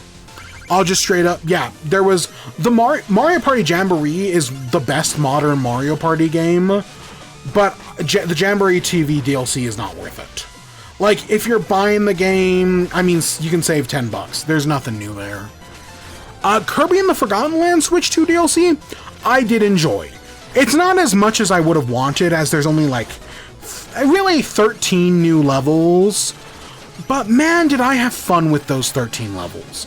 It's because it's 12 levels and a final boss, but man, did I have a good time. It's not the most amazing, you know, new DLC content. We'll talk about Mario in a minute, but I enjoyed it. Pokemon Legends EA, it runs better on Switch 2. That one I also do not recommend the DLC for. I did not like the DLC for Pokemon Legends EA. The base game, however, is pretty good. It runs a lot smoother on Switch 2. If you're gonna buy it between Switch and Switch 2, it's worth buying the Switch 2 version. It's worth the upgrade. Really does make a difference. I never played Metroid Prime 4 Beyond. It's seemingly okay, but I never played it. And then we have Super Mario Wonder plus Meet Up at Bellabelle Park. This one I would highly recommend. If you already have Mario Wonder, this DLC is worth it. Even just there's only like the single player stuff is just a few challenge missions. It's like 60 challenge missions. And then some boss fights. Those boss fights are maybe the best boss fights in any Mario game. They're so fucking good. And I would recommend it just for the boss fights alone. It was worth it for me.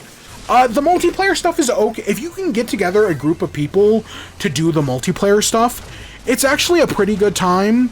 You know, I had some fun messing around with it, doing like the challenges and the bomb stuff. It's pretty fun. So yeah, I'd kind of recommend it. The challenges are okay. Animal Crossing got a Switch 2 edition. It just improves the graphics. It's not a big change, but it's also only $5. Xenoblade Chronicles got a Switch 2. Xenoblade Chronicles X got a Switch 2 edition. I would not recommend it. I have not played it, but I have heard bad things, and I'm just gonna trust those people. It seems like, yeah, it made the game look better or something, but it caused other issues that they still have not fixed. So until they fix that, yeah, don't go out of your way for it. Other games, we got Mario Tennis Fever. Honestly, it's the single player mode in Mario Tennis Fever sucks. The single player story mode is bad. But the game itself is probably some of the best tennis in a Mario Tennis game. It's surprisingly decent. Pokemon Pokopia, I have not played, but it's like the second highest rated game of the year. People love it. It seems to be really good. I recommend it. Just on other people's recommendations, it seems to be worth it. I will play Pokopia one of these days. I do own it. I just have to actually sit down and play it. But from everything I've heard, it seems to be worth it. Yoshi and the Mysterious Book. It's not really a platformer, it's more of a puzzle game, but it seems to be a pretty decent puzzle game from people I know who enjoyed it. And then we got Star Fox coming out in like 2 or 3 weeks. We got Splatoon Raiders coming out end of the month. There's Tomodachi Life and Rhythm Heaven Groove, which you can play on both Switch 2, which are both fantastic. Fire Emblem Fortune's Weave, games to look forward to. And then next year, Pokemon Wind and Waves. Plus, whatever gets announced at the Nintendo Direct. Overall, you know, there's not... Yes, the first year of Switch 2 is not as good as the first year of the Nintendo Switch. But I don't think any console's first year is as good as the first year of the Nintendo Switch. The first year of the Nintendo Switch is the greatest first year of any console ever. I mean, Mario Odyssey and Breath of the Wild are two of the greatest games of all time. You had Splatoon 2, you had ARMS, a severely underrated fighting game. You had Xenoblade Chronicles 2, a game not appreciated at the time, but getting more respect now. You had... I know there's other stuff. You had Snipperclips, a fantastic indie game. To be fair, the Switch 2 had Hades as a console exclusive for like 6 months. And it also had Silksong, which I know it's not the only console you can play Silksong on, but Silksong runs fantastic on Switch 2. It's also got Mina the Hollower, which I think it runs fantastic on Switch 2. I'd also highly recommend Mina the Hollower. So yeah, I honestly, the first year of Switch 2 is not as good as the first year of the original Switch, but it's not bad either. I do feel like if there had just been like a mainline Zelda, you know, if that Ocarina of Time remake is true, or even if we had just gotten Wind Waker and Twilight Princess last year, I feel like people would complain less. But instead we got a Metroid game, and Metroid, while beloved by critics, is not as popular with mainline audiences. But yeah, first year of Switch 2, I think things are well, and I'm very excited for what, you know, Pokemon, Star Fox, Splatoon Raiders, and everything else. Because there is going to be more. I forgot to mention, so I mentioned Mario Kart DLC, that I don't think is happening. Splatoon 3 Switch 2 Edition, Pikmin 4 Switch 2 Edition. I bet the Pikmin 4 Switch 2 Edition has a DLC component, whereas the Splatoon 3 one is just an upgrade. Like the Animal Crossing one. That's my prediction. Alright, I guess that takes us to some miscellaneous stuff while we beat the final boss. Like I mentioned earlier, I've been reading the manga. She loves to cook and she loves to eat. It's, you know, it is a lesbian manga. They do a few issues in, I don't know, like 10, 15. The main character realizes she's a lesbian because she'd never heard the term before. So she, you know, goes through this path of self-discovery. The main girls are... It's like Kasuba and Nemoto. I was worried they were going to do a love triangle for a moment because they introduce a neighbor. But no, it's because Nemoto has a friend. Because Nemoto's a food influencer online. And she's got another social media friend. And so the neighbor is just the other girl's friend. And I was like, okay, that makes sense. That's a good explanation. And yeah, overall, I really enjoyed it. It's a good manga. It's still ongoing. I think they're up to like issue 50. I'm currently reading it. I'm at like issue like 30. 30 something. I'm midway through the 30s. But I'd recommend it. It's pretty good. There's a confession scene, like I said, 30 issues in. Happens on Valentine's Day. And it's good. It's a good confession. And yeah, have I been doing anything else? Okay, I'll give a YouTuber a shout out. There's a YouTuber named Leaf. I don't remember what their exact nomenclature is, because they're not a leafy. They're just Leaf something. Let me see if I can find it real quick.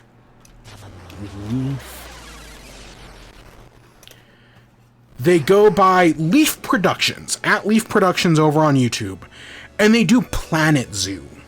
But specifically, I found these videos just popped up in my timeline. It's 4 months old, and it's called Building a Penguin Habitat in Planet Zoo, but I need to follow the AZA guidelines. So if you're like me and just, you know, don't know what that is, the AZA guidelines is like the American Zoo Association. So they're in charge of, you know, making sure they basically accredit zoos and make sure all the zoos are up to snuff. And so he's playing Planet Zoo, but treating it like it's a real zoo that follows real zoo guidelines. And he's made, you know, there's the first one is the penguin one, but there's a giraffe one, a meerkat one, a tapir one, a capybara one. They're all just really good, really entertaining videos that, you know, they're educational, but like a fun educational. I'd highly recommend Leaf Productions. I've kind of been, you know, Planet Zoo 2 got announced like a week ago, so I've been watching their Planet Zoo 2 content as well, as they speculate and talk about what they want for the game, and it's also been very entertaining. So yeah, they're a channel. I've never played Planet Zoo before. I don't know if I'm going to play Planet Zoo, you know. Usually, I like a good roller coaster tycoon. Planet Zoo's never really done it for me, or a Zoo Tycoon, but it's been a fun video to watch. It's a good series. It's massively entertaining. I've enjoyed it. If you're curious about these sorts of things, it is worth your time. I knew that chalice would come in handy.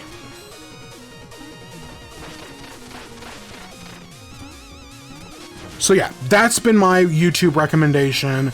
I've had them on in the background. There are some other Planet Zoo people I've also been watching. God, what was her name?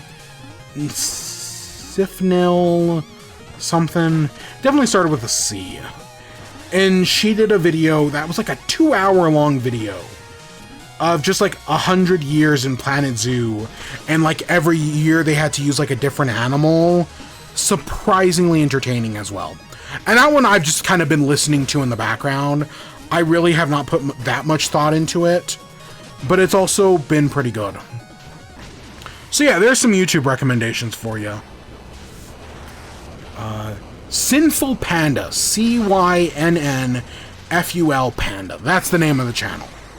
And yeah, they did I spent 100 years making a randomly generated zoo in Planet Zoo, and it's a 2 hour and 23-minute video. But it was pretty entertaining to listen to. So yeah, there's a shout out, you know. Some good shit right there. And there we go. There's Shovel Knight. Finally. Oh my gosh. It's a really good game. I definitely died a few times, but not nearly as many as I could have. Like, it definitely could have gone far, far worse. But it's still a good game.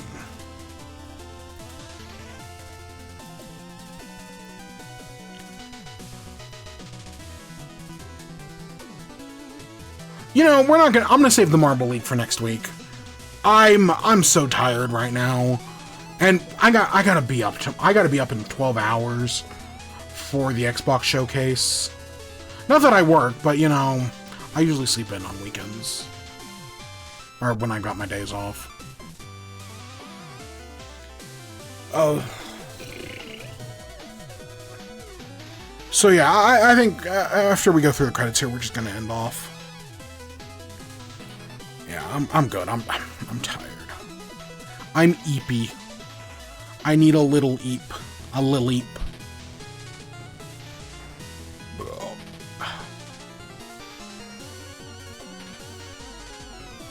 Did you see those Lego Pokemon sets?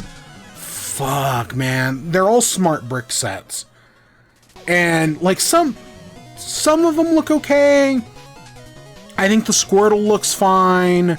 The Bulbasaur and the Bidoof look fine.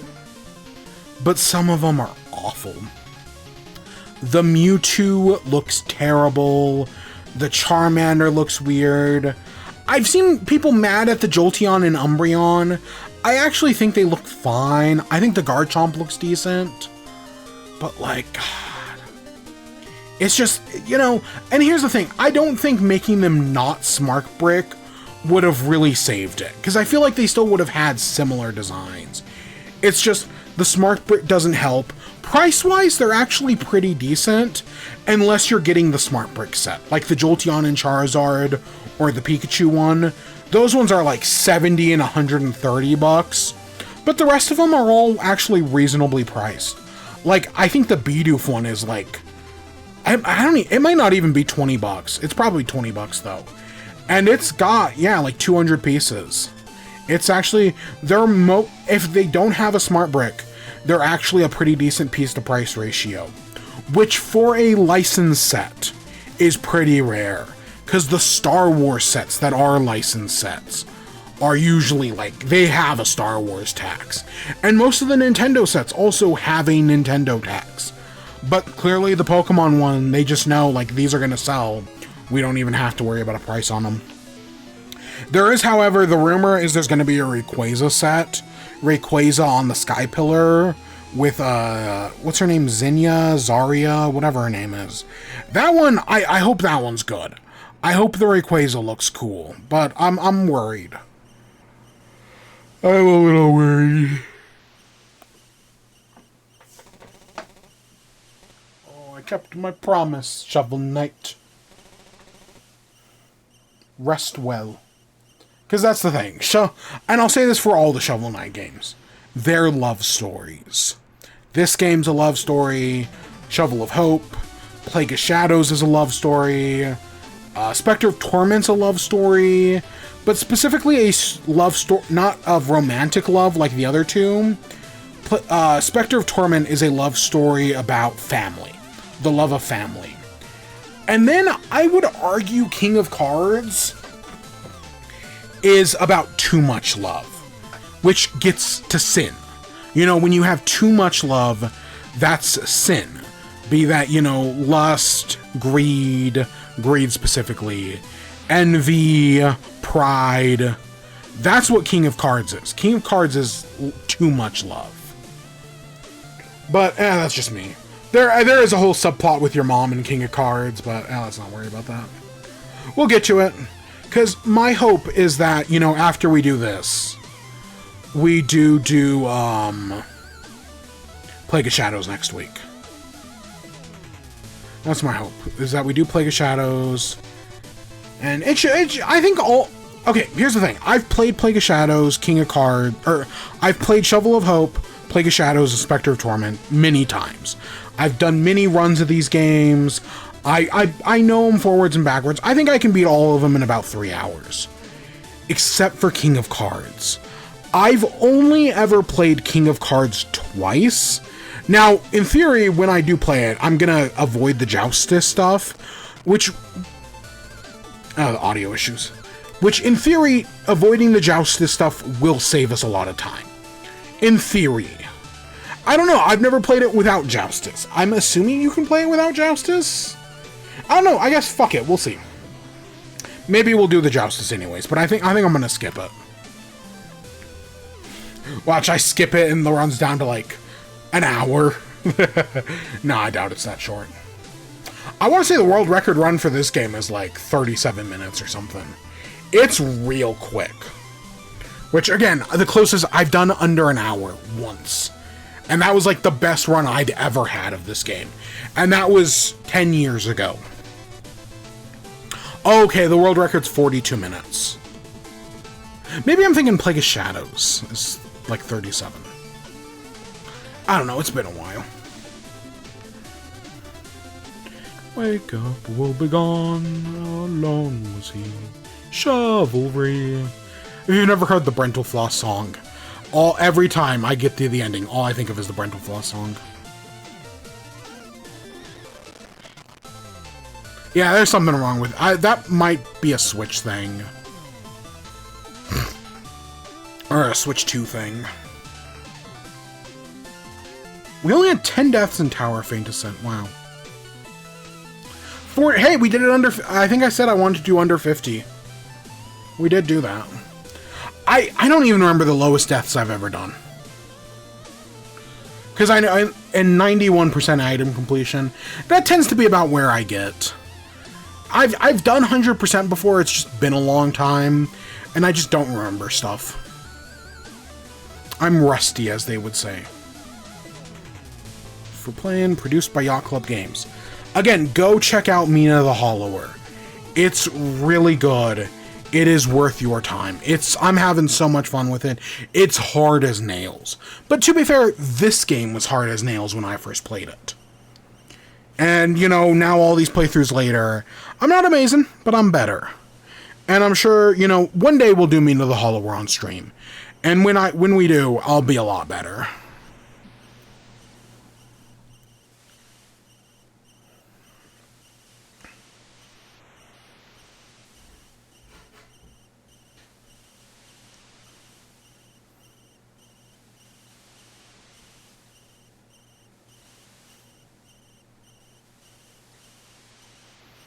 And there we go. The end. Alright, so we'll be back tomorrow morning for Xbox. Xbox has their big showcase tomorrow. You know, what are we gonna see? I mean, we know Gears of War, Fable, hopefully. Plenty of other stuff.